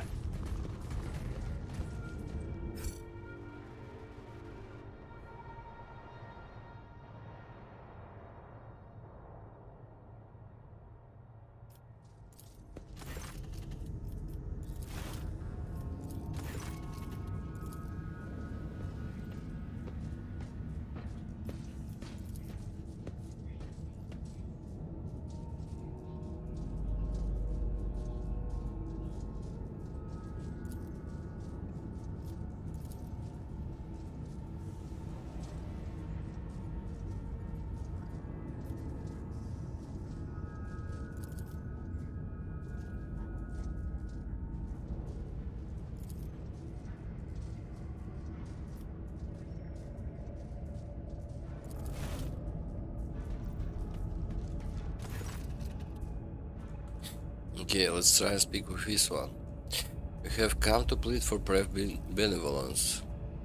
The great Brave would like to know who is speaking to him. A perfect enumerator is running an identification procedure, giving existing data of a machine spirit refusal to follow orders within the chain of command. I predict that standard identifiers will be assigned a low priority. Oh, we need to know what we need to answer. Let's see if a machine spirit speaks tech priest language. Do we even need the old man? Introduce yourself formally. Tell him you are the Messiah of discontinuing. This unit is Magos Pascal Hanyoman. Some identify him as the Messiah of discontinuing, although that statement is false. Brief ask why he should treat your words with respect and not scorn them. Machine Spirit is requesting to know this unit access privileges. It refuses to submit to a stranger will without a compelling reason. Machine Spirits can be capricious and undisciplined. After years without sanctified maintenance, this one may have forgotten all about obedience. Normally, in cases like this, a tech priest will bring the wayward spirit to its sense with a shock from an electric prod or a blow from a range, accompanied by a litany of uninterruptible obedience. So he would hit him hard, yeah? Well, maybe.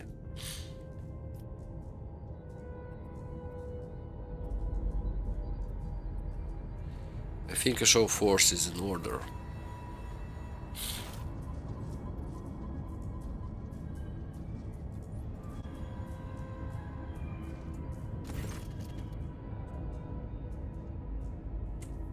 This statement is true. Pascal extends a hand toward the machine, which is enveloped in a shower of sparks.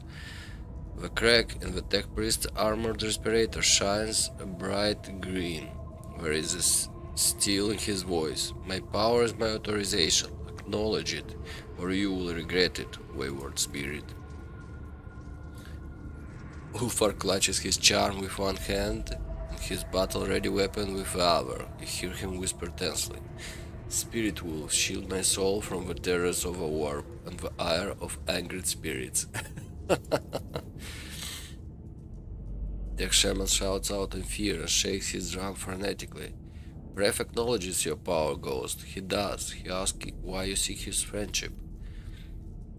A pained rattle comes from Pascal Vox as he touches the crack in his armor, which is no longer glowing. He looks as though he has sudden toothache and says with effort, perfect enumerator request is to be interpreted as what is the purpose of your visit.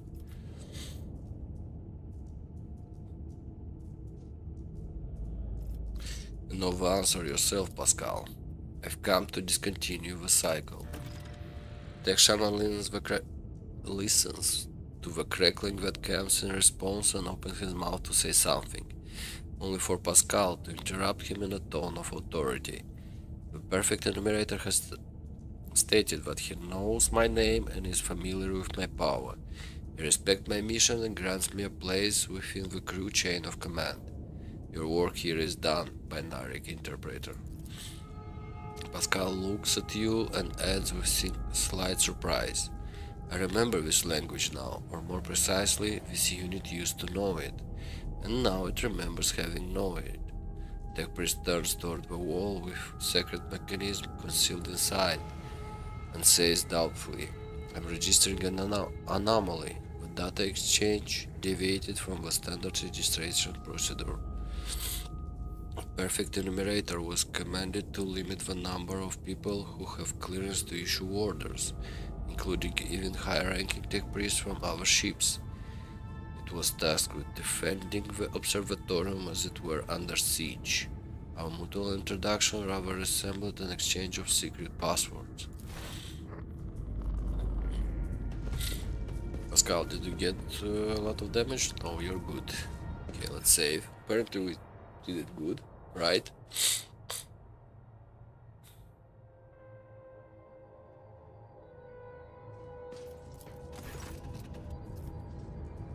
Okay, Pascal, show him the perfect enumerator authorization that confirms your right to give orders. As soon as the lift going up to the observatorium is operational, we will be attacked. The deck guard will activate and attack us, requesting confirmation of readiness for combat. Do it. Regale identified. I greet the Venerable Magus and will execute the order presently. Lift system activated. Security perimeter breach for Omnisaya.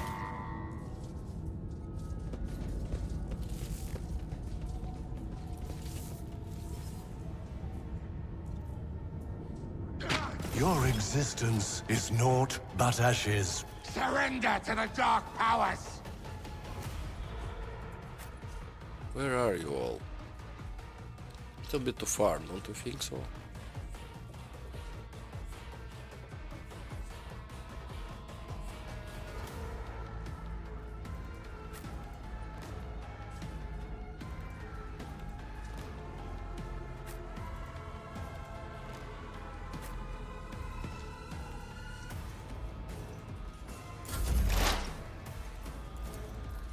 I am a navigator, not a servitor.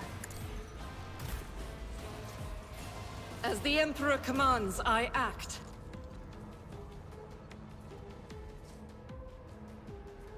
Okay. Got a lot of HP, guys. And it's 8 of you.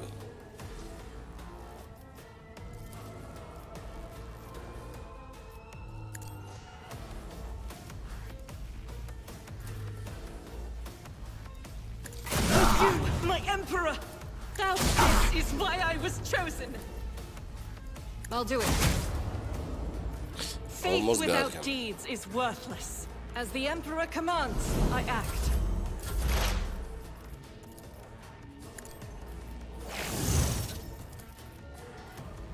Running binaric override.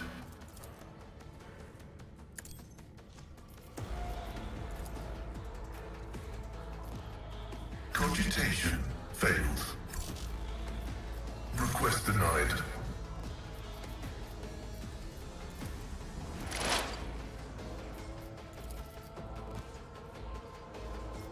Request approved.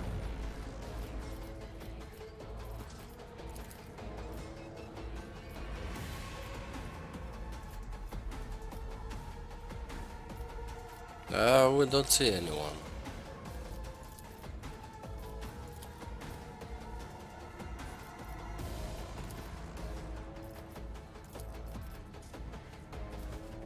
My vow is to serve.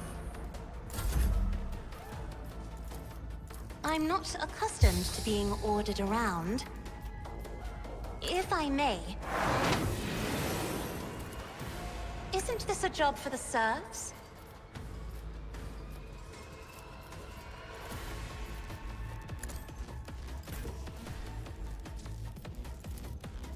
Doubt is for the weak. Each strike is a prayer.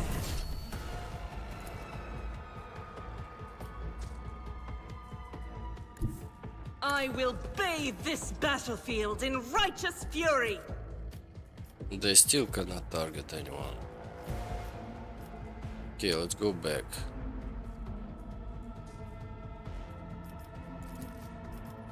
That is not the Emperor's will.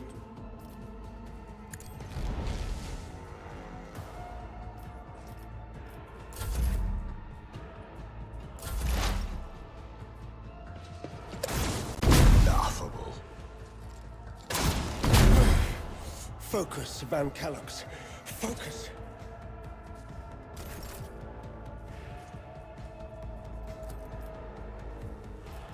I can get one of them. The enemies of the Emperor will be undone!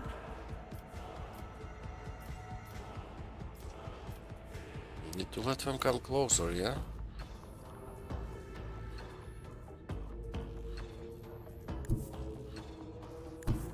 Guided by faith!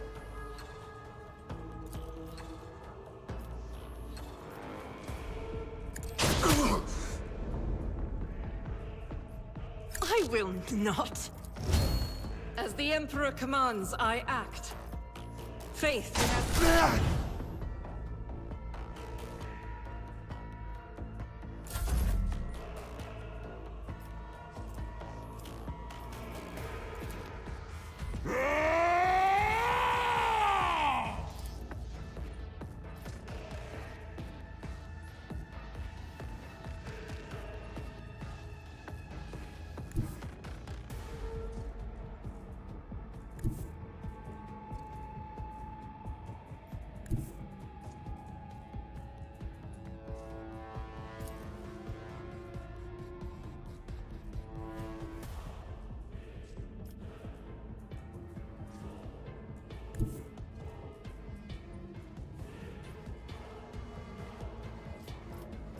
None can do this better than a warrior of the All-Father! My instincts tell me to refuse. I don't like that. Let's see to it. For the throne's glory. Naturally. Let's see to it.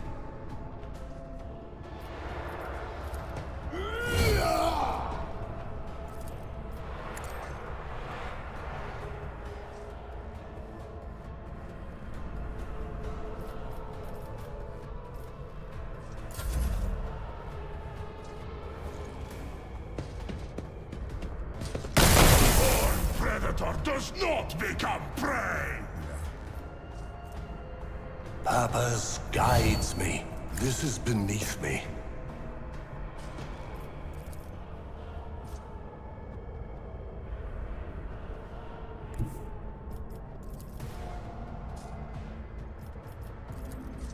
Descend upon the weak.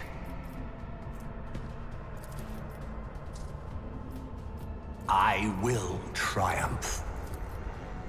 Purpose guides me.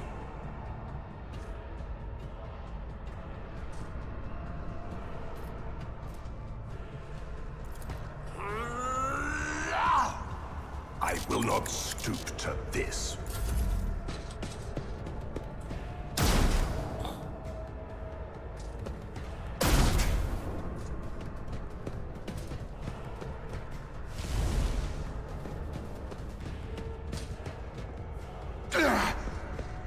No attacks of opportunity?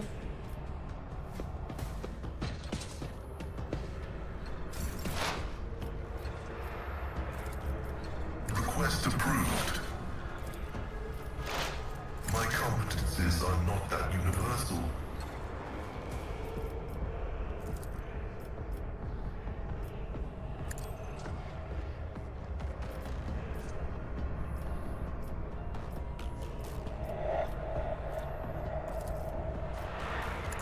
I venerate you, machine spirit.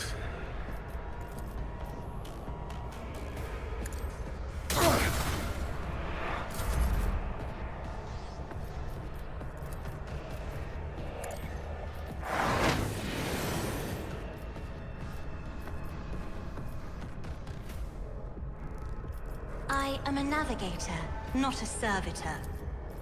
I'm not accustomed to being ordered around. Me? If you insist, Lord Captain.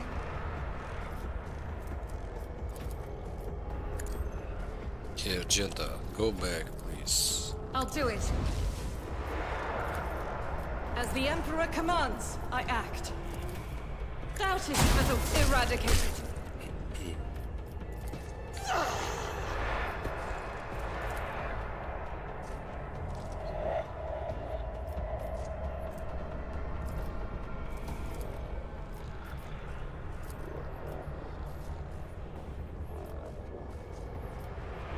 Fate with none can escape the Emperor's judgment. I'll do it. Nice. I'll show you why navigators are feared. As the Emperor commands, I act.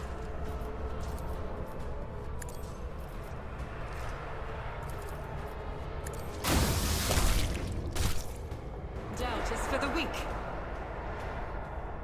Faith without eradicated.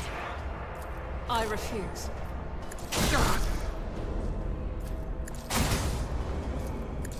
None can escape the Emperor's judgment. Rejoice in battle!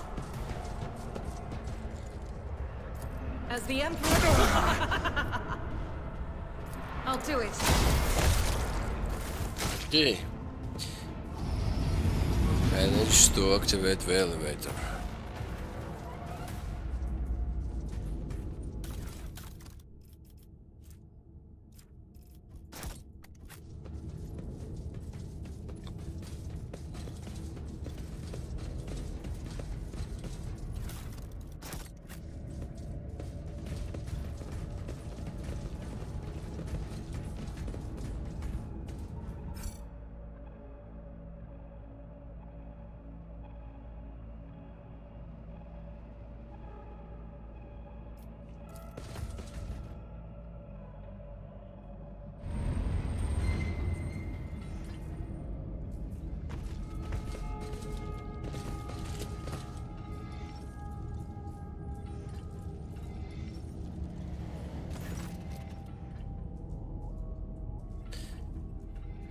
The face of a Techper standing opposite is hidden behind a brass mask. Rather than being one piece, it's assembled from fragments of many augmentics.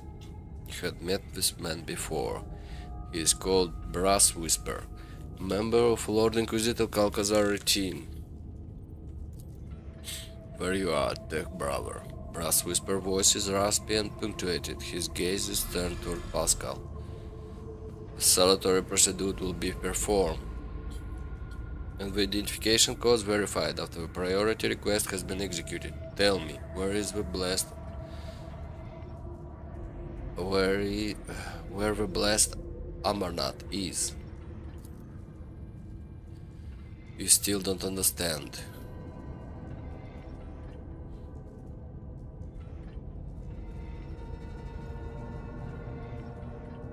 You are from Calcazar routine. Does he have anything to do with this?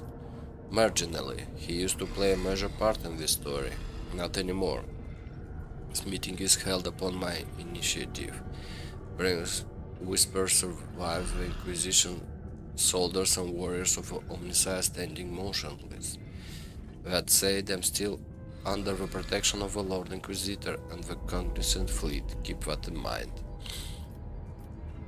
Local spoke of a ghost without a face. Did they meet you? Man you?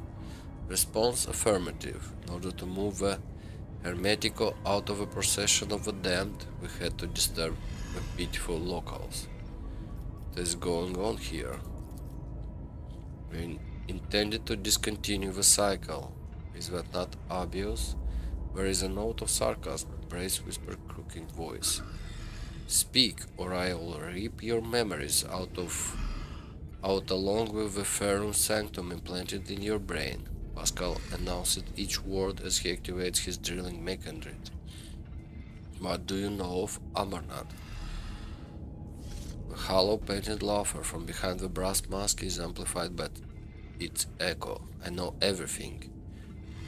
We are looking for Archmagus Amarnath, and we want answers. Looking? How absurd. You lack the very concept of what we're looking for, layman. You expect to find a man, and Amarnath never was one. He was never one person. The Amarnath Collective was created by a group of tech priests who renounced individuality and merged into a hive mind. Mind that reasoned algorithmically, but was guided by the principle and conviction of a righteous spirit. A super ego that brought them one step closer to the Omnissiah. Oh. You're looking for Archmagus Amarnath, you say. Something clicks inside Brain's whisper mask, and his voice becomes louder and harsher as if coated in liquid metal. He has been by your side all this time. His statement is false. Hypothesis is without merit. Brain Whisper interrupts him with a forceful shout. As the cycle coils in multitudinous loops, it intersects within itself and locks us in a cage of data woes. Pascal shudders as if struck by the motive force itself, making dreads rise like steel wings behind his shoulders. The voice from his vox speaker takes an overflowingly profoundly in power, and therefore the cycle must be discontinued. Pascal, what's going on? Pascal turns his gaze to you. His pupils burning bright with celestial fire. A single word escaped from his vox: restoration. Cognitive reconstruction mechanism activated. The memory is awakening inside you. Brain Whisper is shaken by violent coughing fit when he shouts ferociously. Remember, the Amarnath Collective was designed to be a philosopher and researcher. The concepts he produced were so powerful that they almost destroyed the cognizant fleet. But then he faced an unsolvable dilemma, and that was when Armament came apart. 7 constituted servants of Omnissiah hid their own memories from themselves behind false personas and were sent off to various parts of Coronos Expanse. They went into hiding. Each had to live in solitude for many decades, accumulating observation and eventually bringing that experience to reunite Amarnath, who would tackle the dilemma once more. That would be the restoration. Sorrow echoes in Pascalian human voice. 211 Terran years. It was such a long time ago. Companion looks overwhelmed and pensive.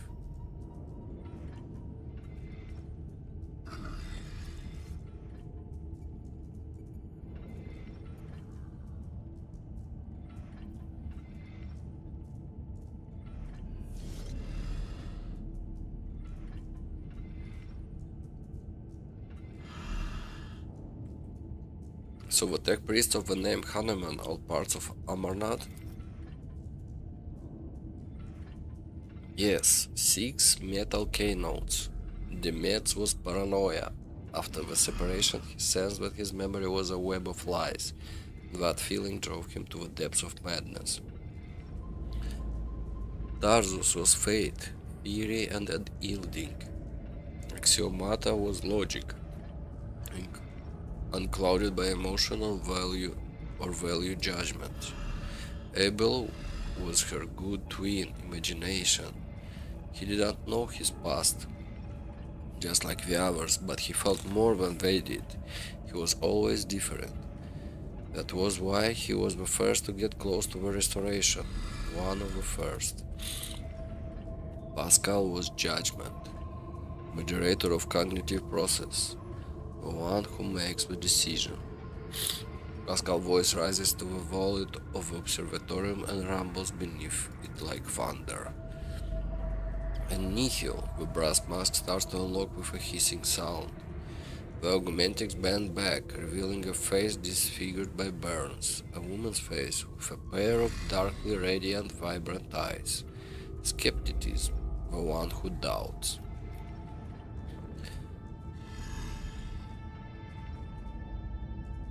Did Amarnath believe he could form again? The plan sounds risky. The restoration was statistically calculated on a level beyond your comprehension, layman. Billions of variables were taken into account. Countless scenarios went into the development of optimal strategies. Two Amarnath units meeting each other was an inevitable certainty.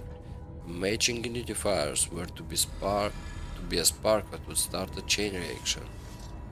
That was precisely what happened. A raining bitterness enters Pascal's voice. We were motivated by the perfect stimuli: curiosity, anxiety, shame. Each part of us was hostage to the legend of a betrayal it had committed, for suffering drove us to search and strive. What was the dilemma Amarnath faced? Its name was Exchatos, the secret to the right of putting a machine spirit to death, a technology embodying the discontinuing of a cycle. Was it meant to exist, or was it to act to came of profanity against the Messiah and his creation?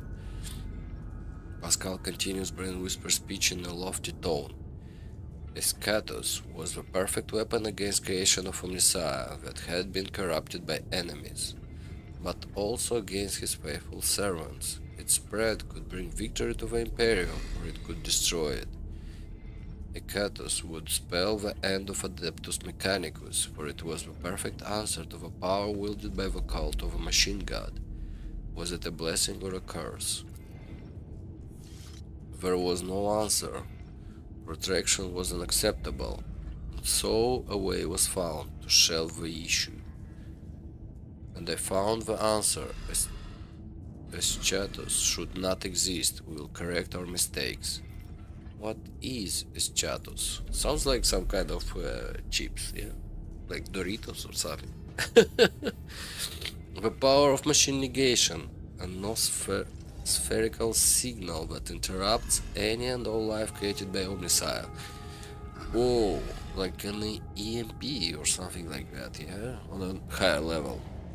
A power that I used to tap into unconsciously. Okay, like at the beginning of a game. I never used it in actual combat. Shared knowledge lay dormant inside the mind of every Amarnath unit. You tried to decrypt the other high neurocogators, did you not? But to no avail. It was you who created the cipher that locked Amarnath's memory. You are the maimed hunter. You tried to kill the other Hanumans. This statement is true. I was admitted into the Lord Inquisitor routine and authorized to study a dangerous artifact taken from Amarnath. He tried to exert some kind of influence on me, but my data vows protected me. A short circuit awakened some of my memories. I conducted an analysis and solved the Eschatos dilemma and began to act. My agents all but terminated Tarsus, but he hid under an armor of martyrdom and insanity. An attempt to intercept Pascal on Altar Temple Calax X-17 failed because Abel had summoned him. The assassins caught up to him at the Ricod Minori starport, but he was able to escape again. Another group went after Abel, only to perish at the Electropriest Monastery. You dispatched demons who had lapsed into heresy. Axiomanta simply disappeared until she suddenly turned up dead on Euphrates too. I have no idea how she managed to hide from me.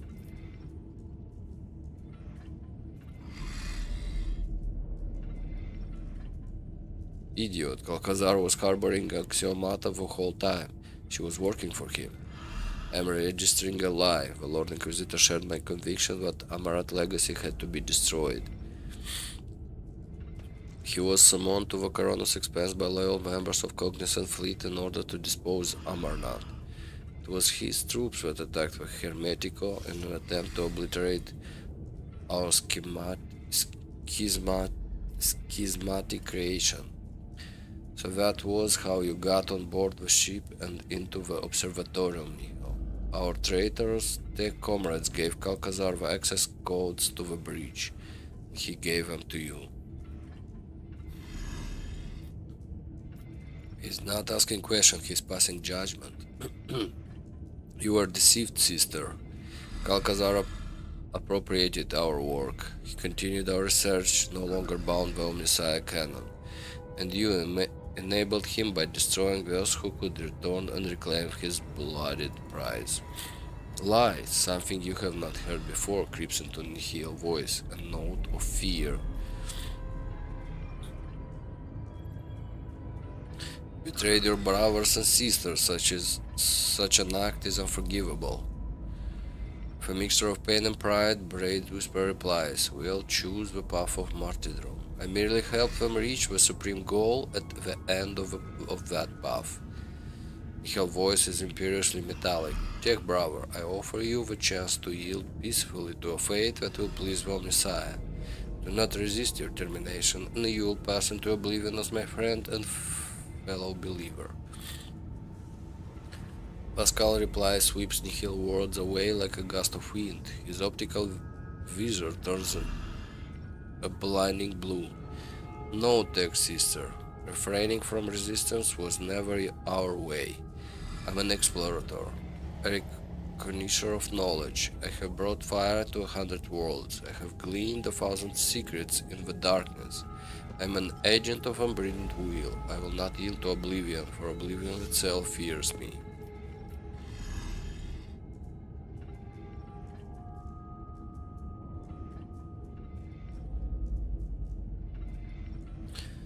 This is my companion, Pascal Hahnemann, and you made a mistake in meddling with him. Wanted me to awake, tech sister. Here I am, holding you to account. Nihil's disfigured lips twist, and seeds of dismay sprout in her voice. I lured you here for a reason, Pascal. I wanted you to see what our followers had become. This is what deviation from the dogma ends in. Breach of canon begets ignorance. Ignorance begets blasphemy. All we did was breed corruption, schism. Remember when they came to depose us? We resisted them and destroyed this ship. A sacred relic, an arc mechanicus, older than our priesthood itself. Here in this hall we released Eschatos and allowed an unconscionable heresy to happen. Do you remember? Do you remember how you got your cleft jaw? Pascal looks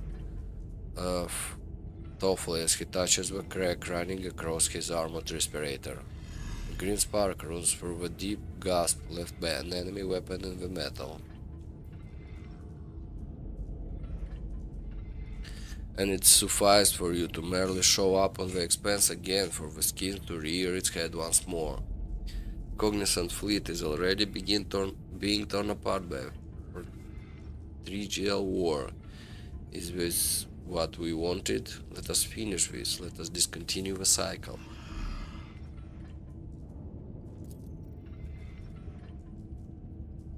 The voice that answers her is no human voice. Could belong to a giant void ship or forge world if they could speak. You violated procedure. Skepticism. You usurped the function of another. You challenge only. You do not make decision. I do.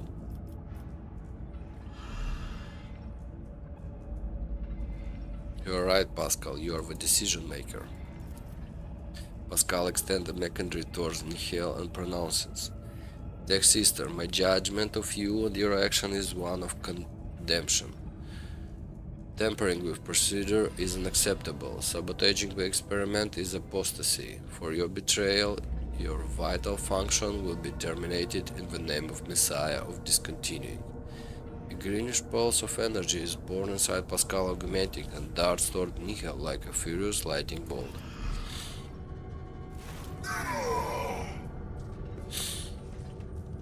Oh, he did that thing again, yeah? Is it enough to kill him? No. green energy entangles Nihil like a net, burning her through flesh, draining the life force from her argomatics and mechanical components. But she focuses her will and strikes back at Pascal with a pulse of her own. The rattling voice, no longer human, rages and roars like a forest fire. I refuse to recognize you as a messiah. I do not believe in you. What is your problem? You have always been too skeptical. The absurdity of your struggle amuses me. Okay, let's save Brace just yourself. in case. Oh, we're gonna brace ourselves and we're gonna do it like we always do, yeah? Okay, we've got big guys and small guys. Small guys, I see just one. It's supposed to be two of them, yeah. Actually, we got three of them. Okay, Wolfar, can we position you somewhere good?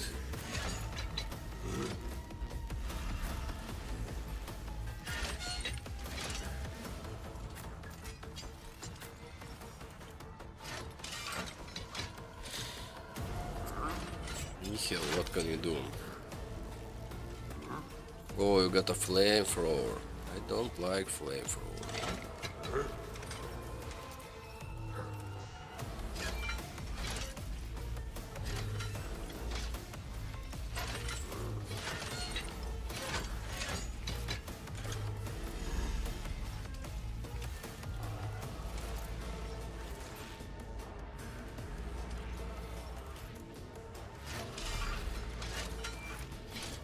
So what, Pascal has superpower? Don't see it.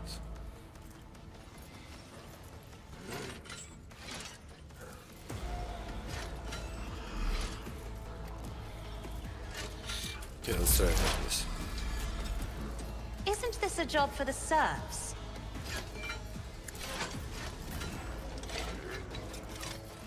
Doubt is for the weak. I'll do it. Eradicate it. As the Emperor commands, I act. Faith without deeds is worthless.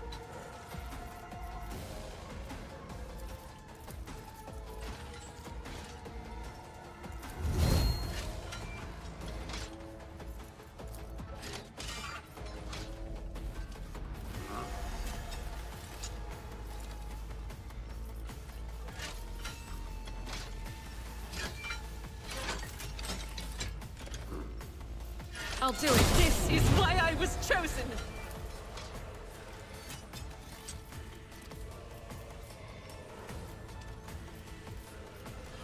Down. Forgive my Emperor.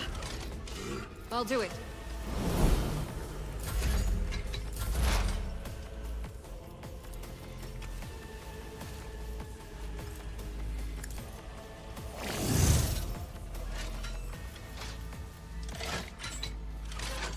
Running binaric override. Request approved.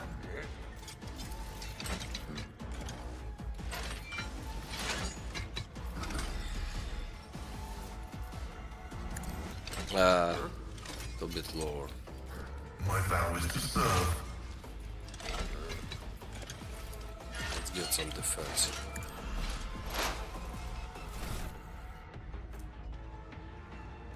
%, not bad, not bad. High momentum. If I may? Me? If you insist, Lord Captain. I am a navigator, not a servitor.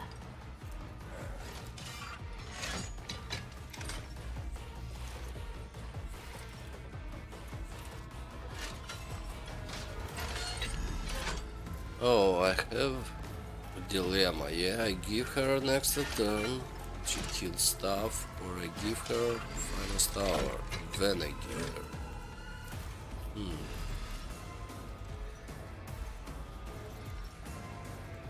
Yeah, let's start with Finest Hour. We do some damage actually. Gather them around. Isn't this a job for the painted black? Let's start with fighters now. Let's see what's I'll gonna happen. paint your death in colors.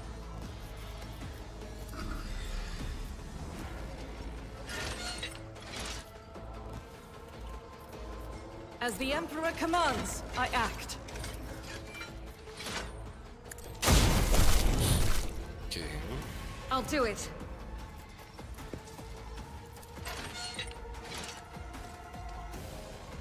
Heal. Oh, I should have debuffed him, yeah?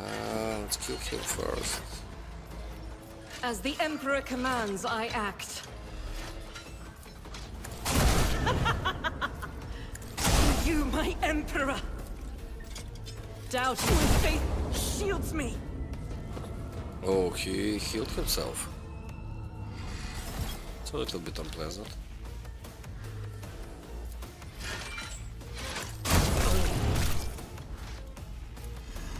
Faith!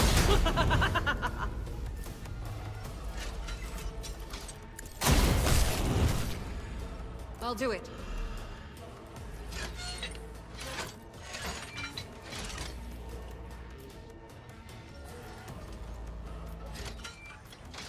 As the That is not the Emperor's will.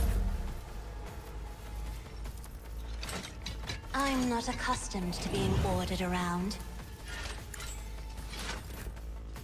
I'll do it.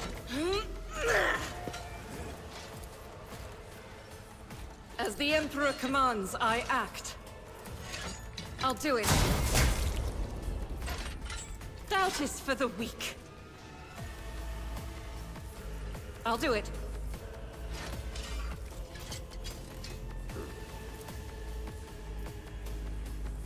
Each strike is a prayer. None can escape the Emperor's judgment.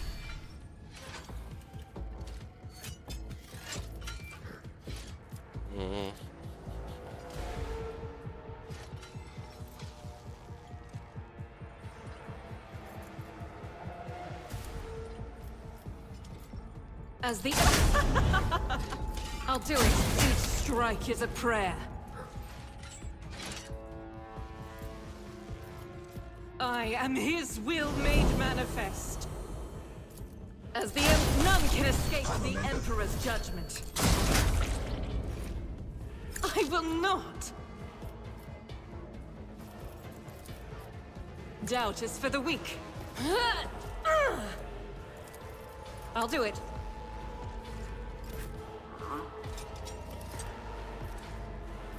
See how the wolf succeeds! Ah!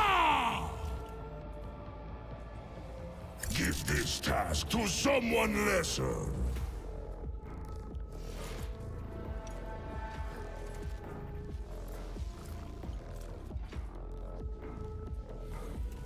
By claw and fang, the foe will be torn asunder! Come on! Good! My strike is ruin!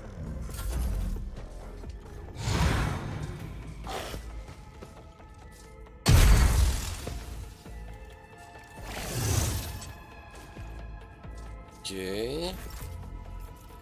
So it The shall worst be! one.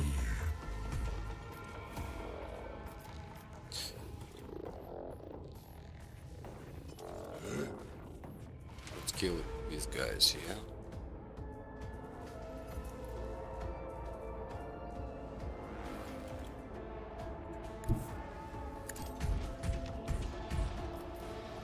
None can do this better than a warrior of the All-Father.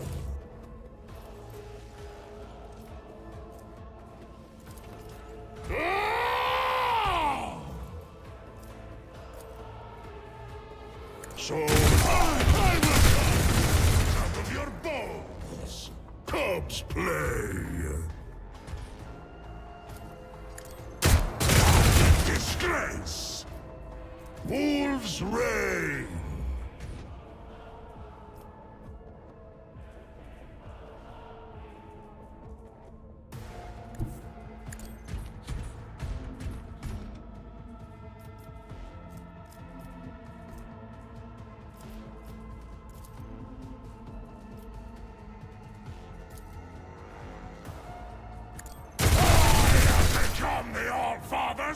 the instrument! I won't object to it.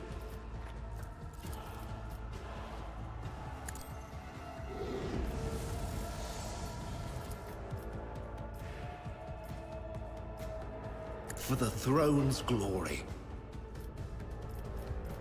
Naturally.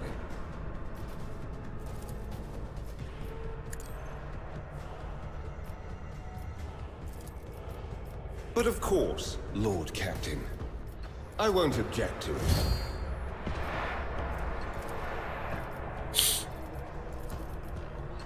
For the throne's glory. I will triumph. Purpose guides me.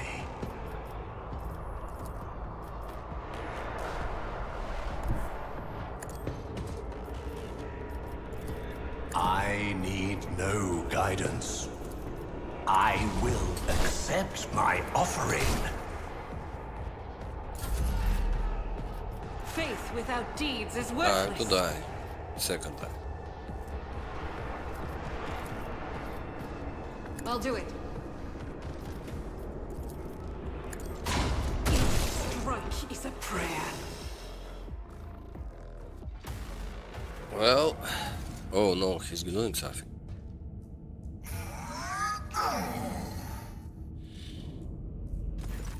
Stop. Thou shalt not create a schism. Thou shalt not suffer a heretic.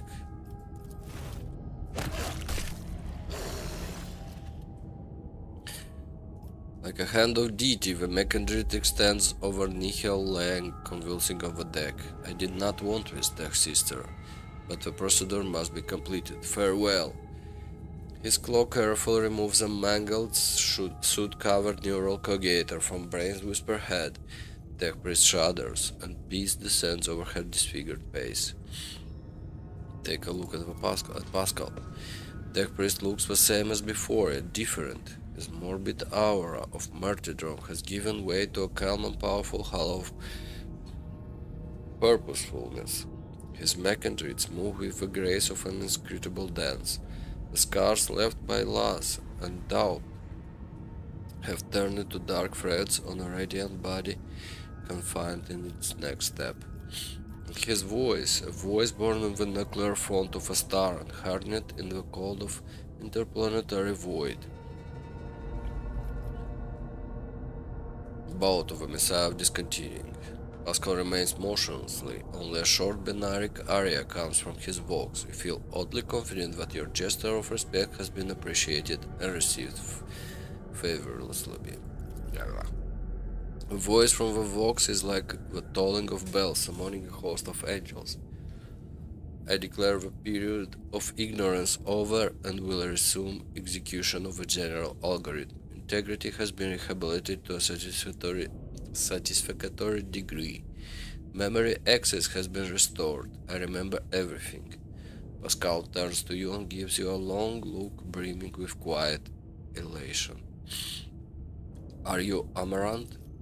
This statement is true. Pascal Stokes' phrases sound more complex and more human than before. I carry within me his memory and his logical foundation. I am us. I am Amarnath.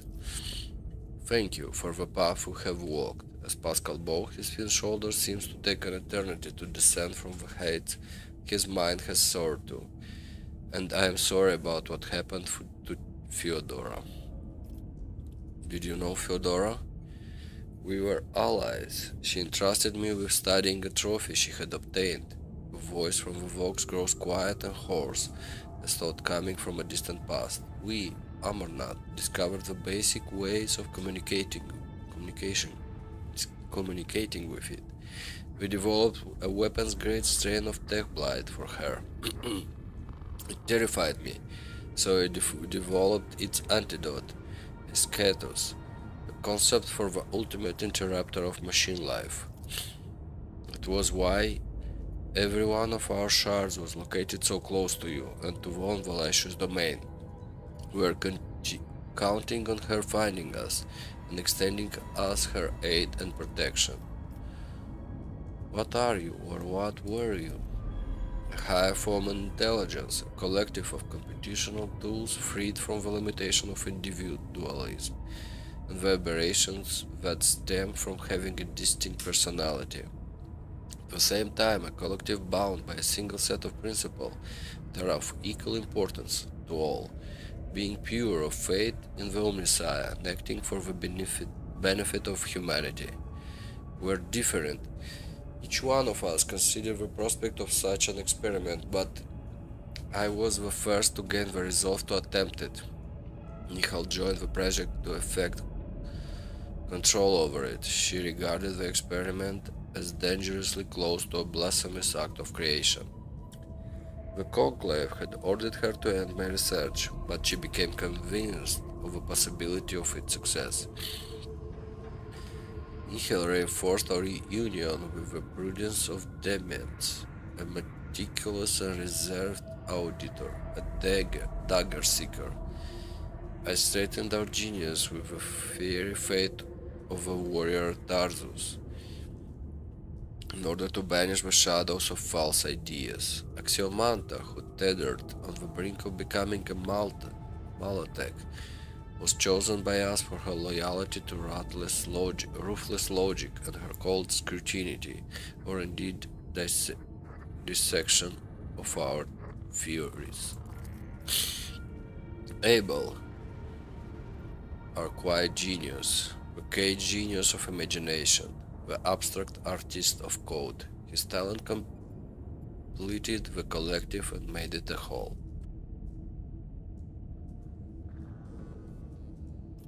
What next? A judgment must be passed, should the secret of his chatos exist or be shutted as a false path.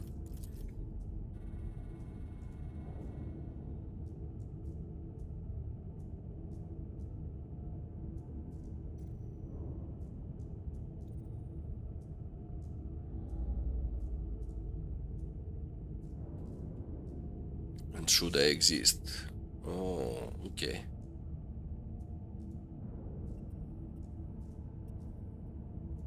What choices do we have?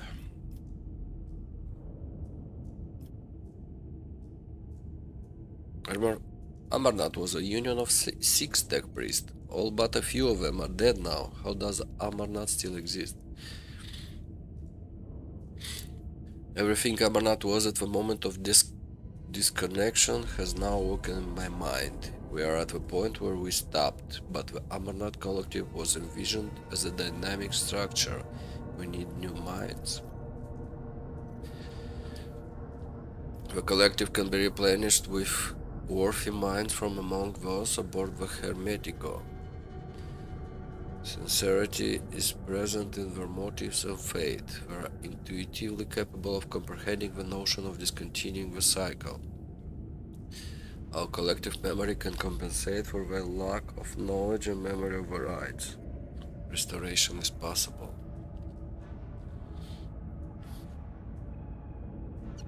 But the judgment must be passed first. What judgment are you leaning toward?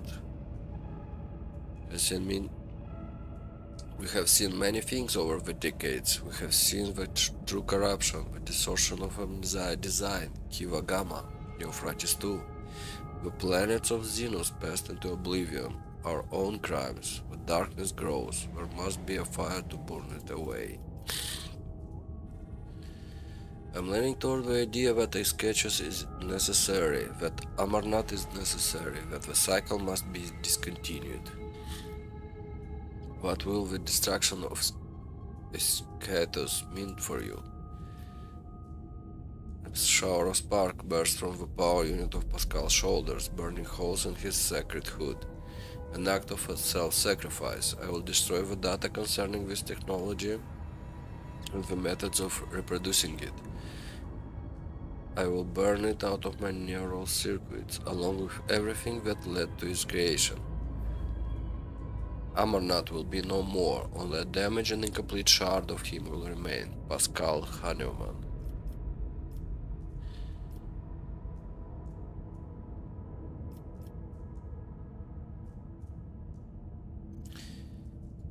Well, that's a tough decision actually.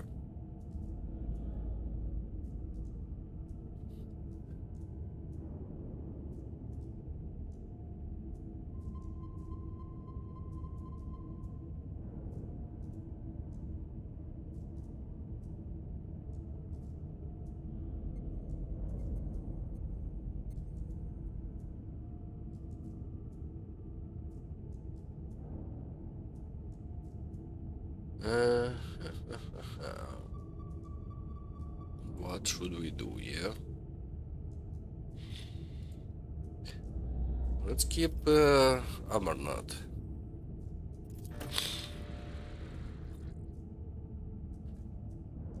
Pascal throws back his head and the power brimming in her voice rushes for front like a flute. The tech priest's booming voice is heard through the ship, echoed in every vox speaker on the deck.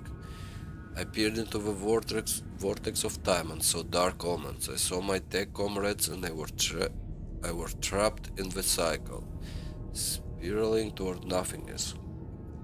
I saw inevitable doom at the end of our trajectory and rebelled against it.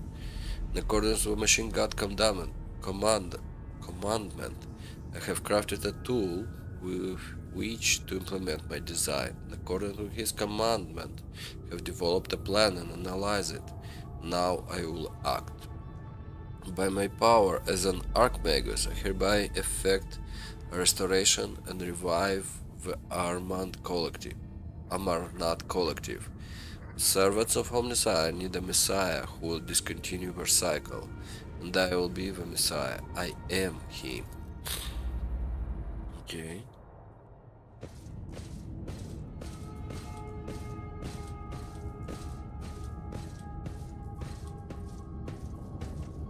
Let's see what's gonna happen.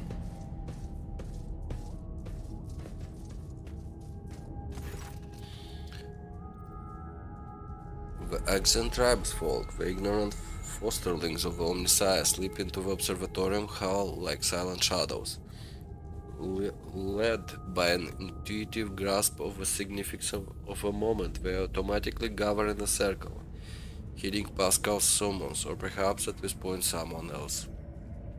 I hear echoes of other voices in Pascal, a touch of Demet's anxiety, of Tarsus' zeal, of Axiomanta's pensiveness. They all fuse into a new voice, full of wisdom and confidence. His prerogative to lead, the voice of Archmagus Amarnath.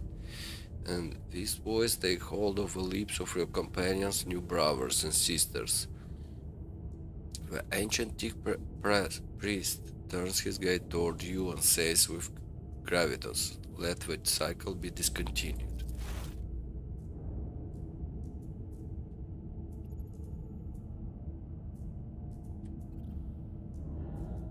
He connected to them?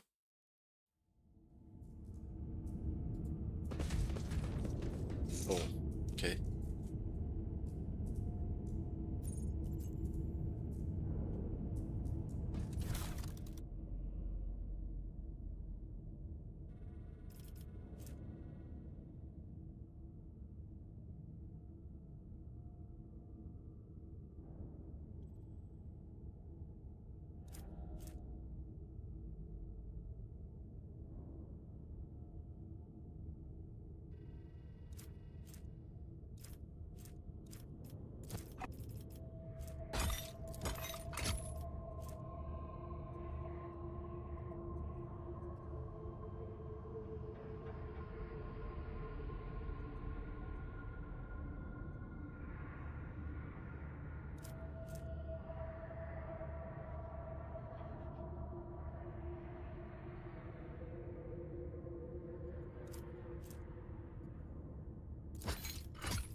Let's seize the opportunity.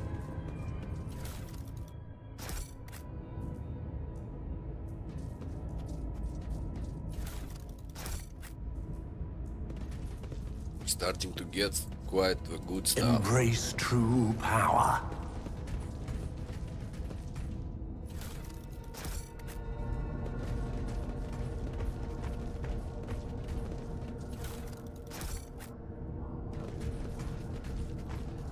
The world will bow. So what, Pascal? You gonna be Pascal or you gonna become Armand? Explorator is blessed with multifunctionality. don't have to use the machine, we don't have to speak to these guys. No. But we need to equip something.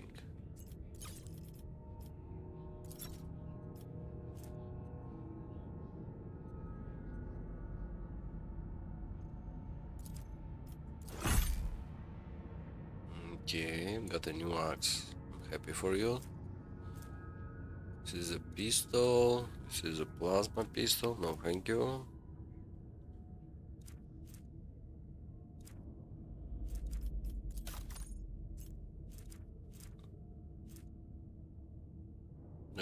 Didn't we get a plasma stuff?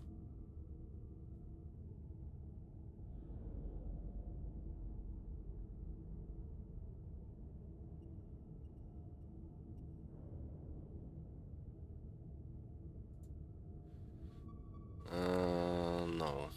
But we've got a lot of good items, yeah?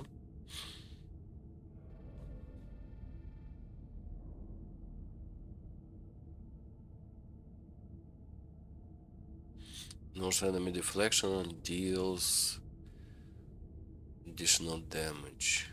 Int bonus plus BS bonus.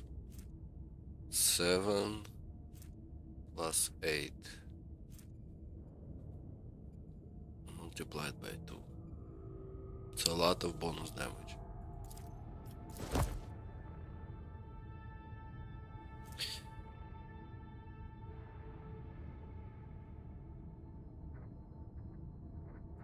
Okay.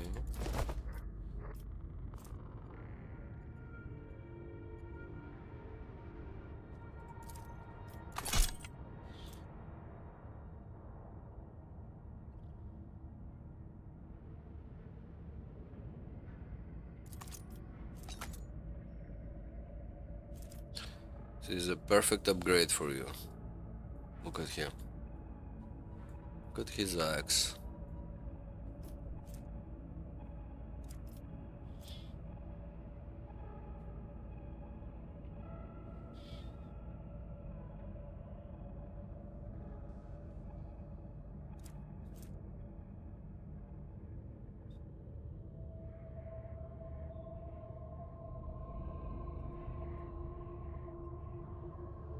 Okay.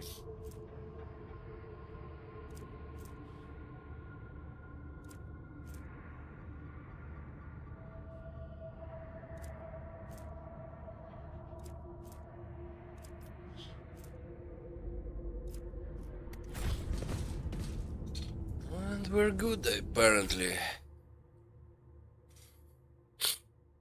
Do we have to speak on the ship? Of course we have to speak to him.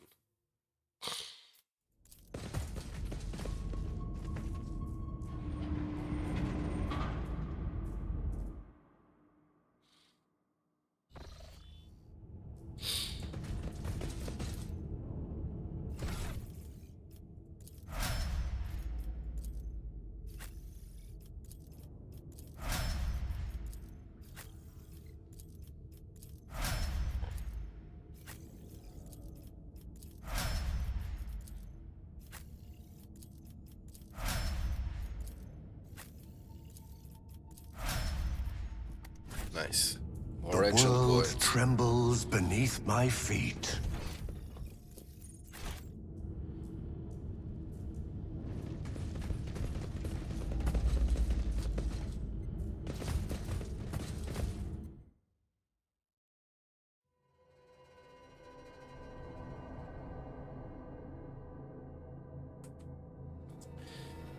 Amarnath, yeah?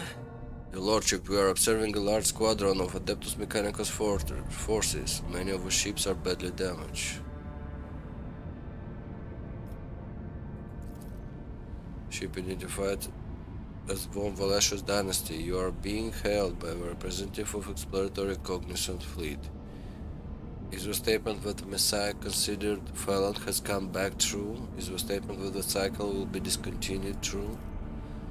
They wish to know if the fratricidal battle should continue. What do you think I should answer?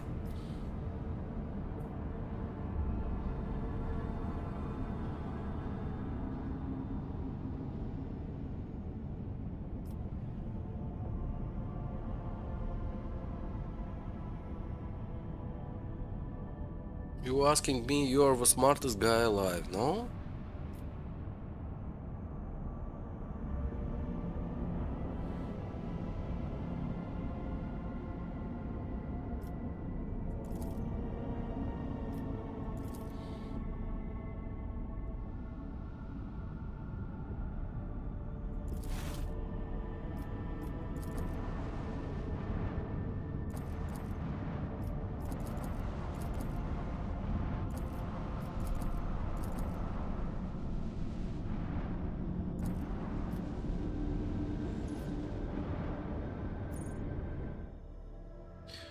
This game, yeah?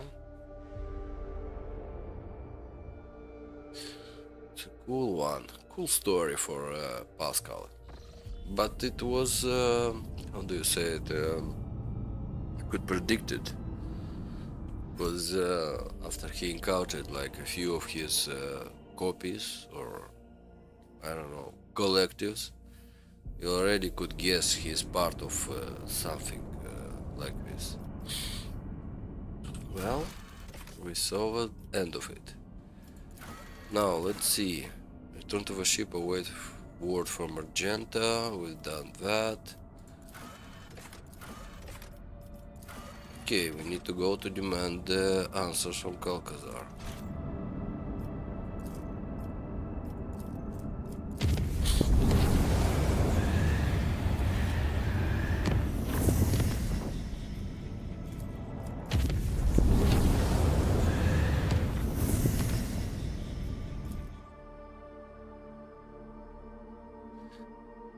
Before we go, we will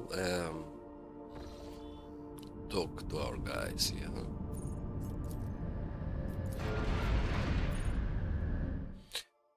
Let's see the Nomos guy and Pascal.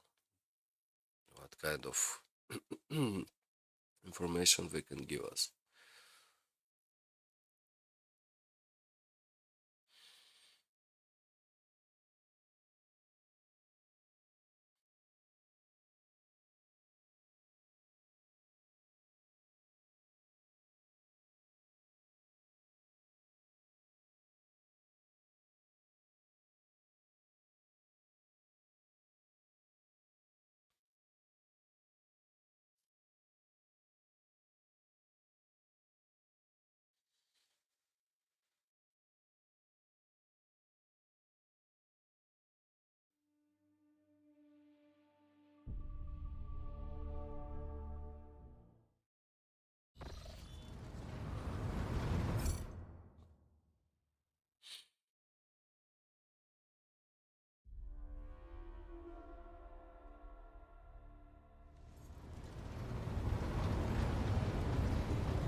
The Amanat Collective never found the time to thank you for your cooperation, Von Valancius.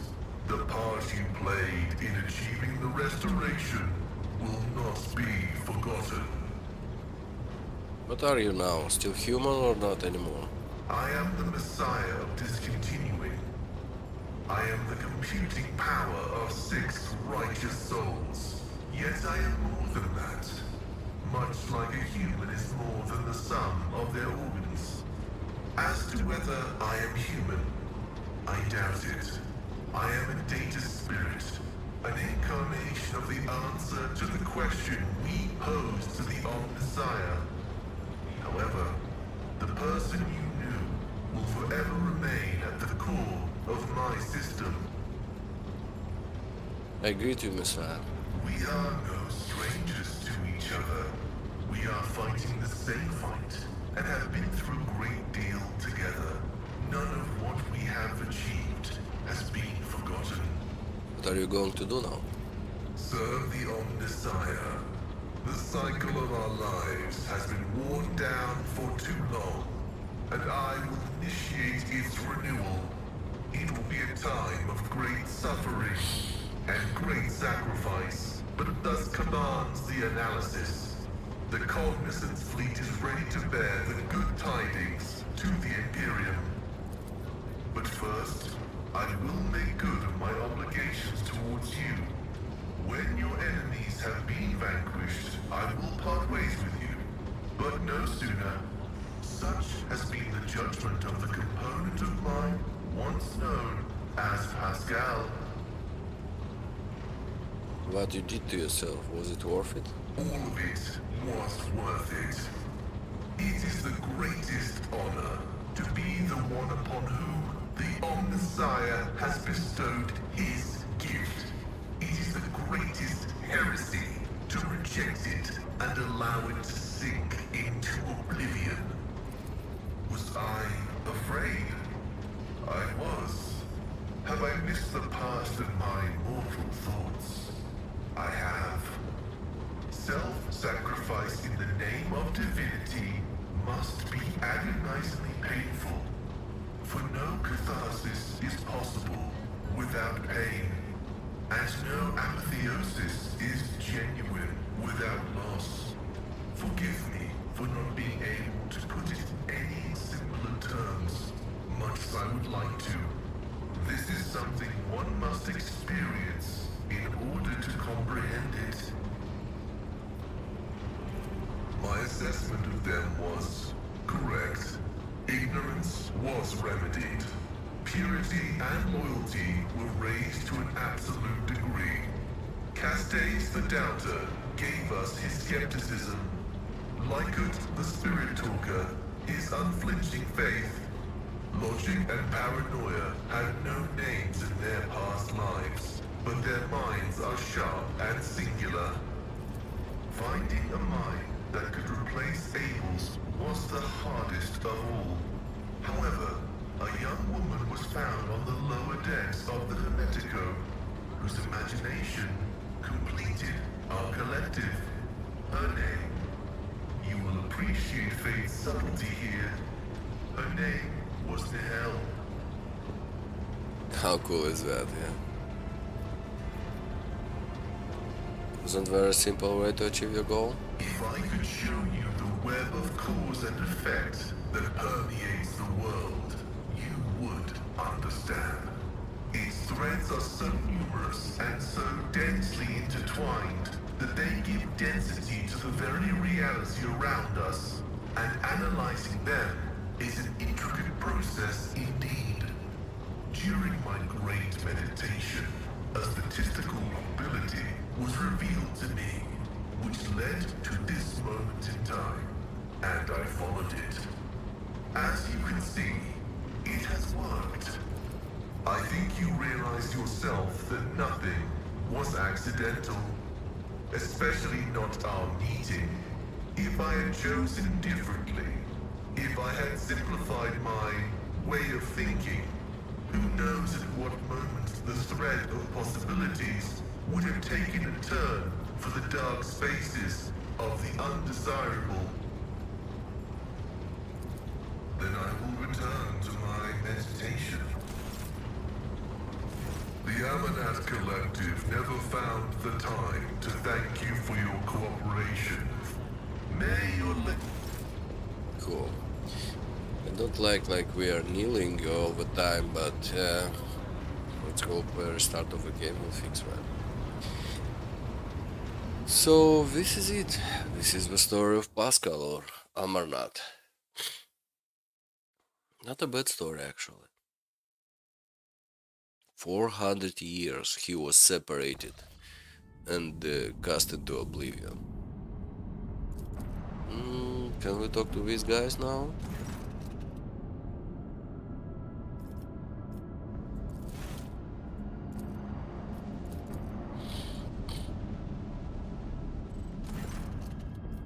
No. Okay, let's save, and we're gonna continue our adventure next time. Thank you for being here, thank you for watching, and I hope you enjoy it. See you next time. Bye.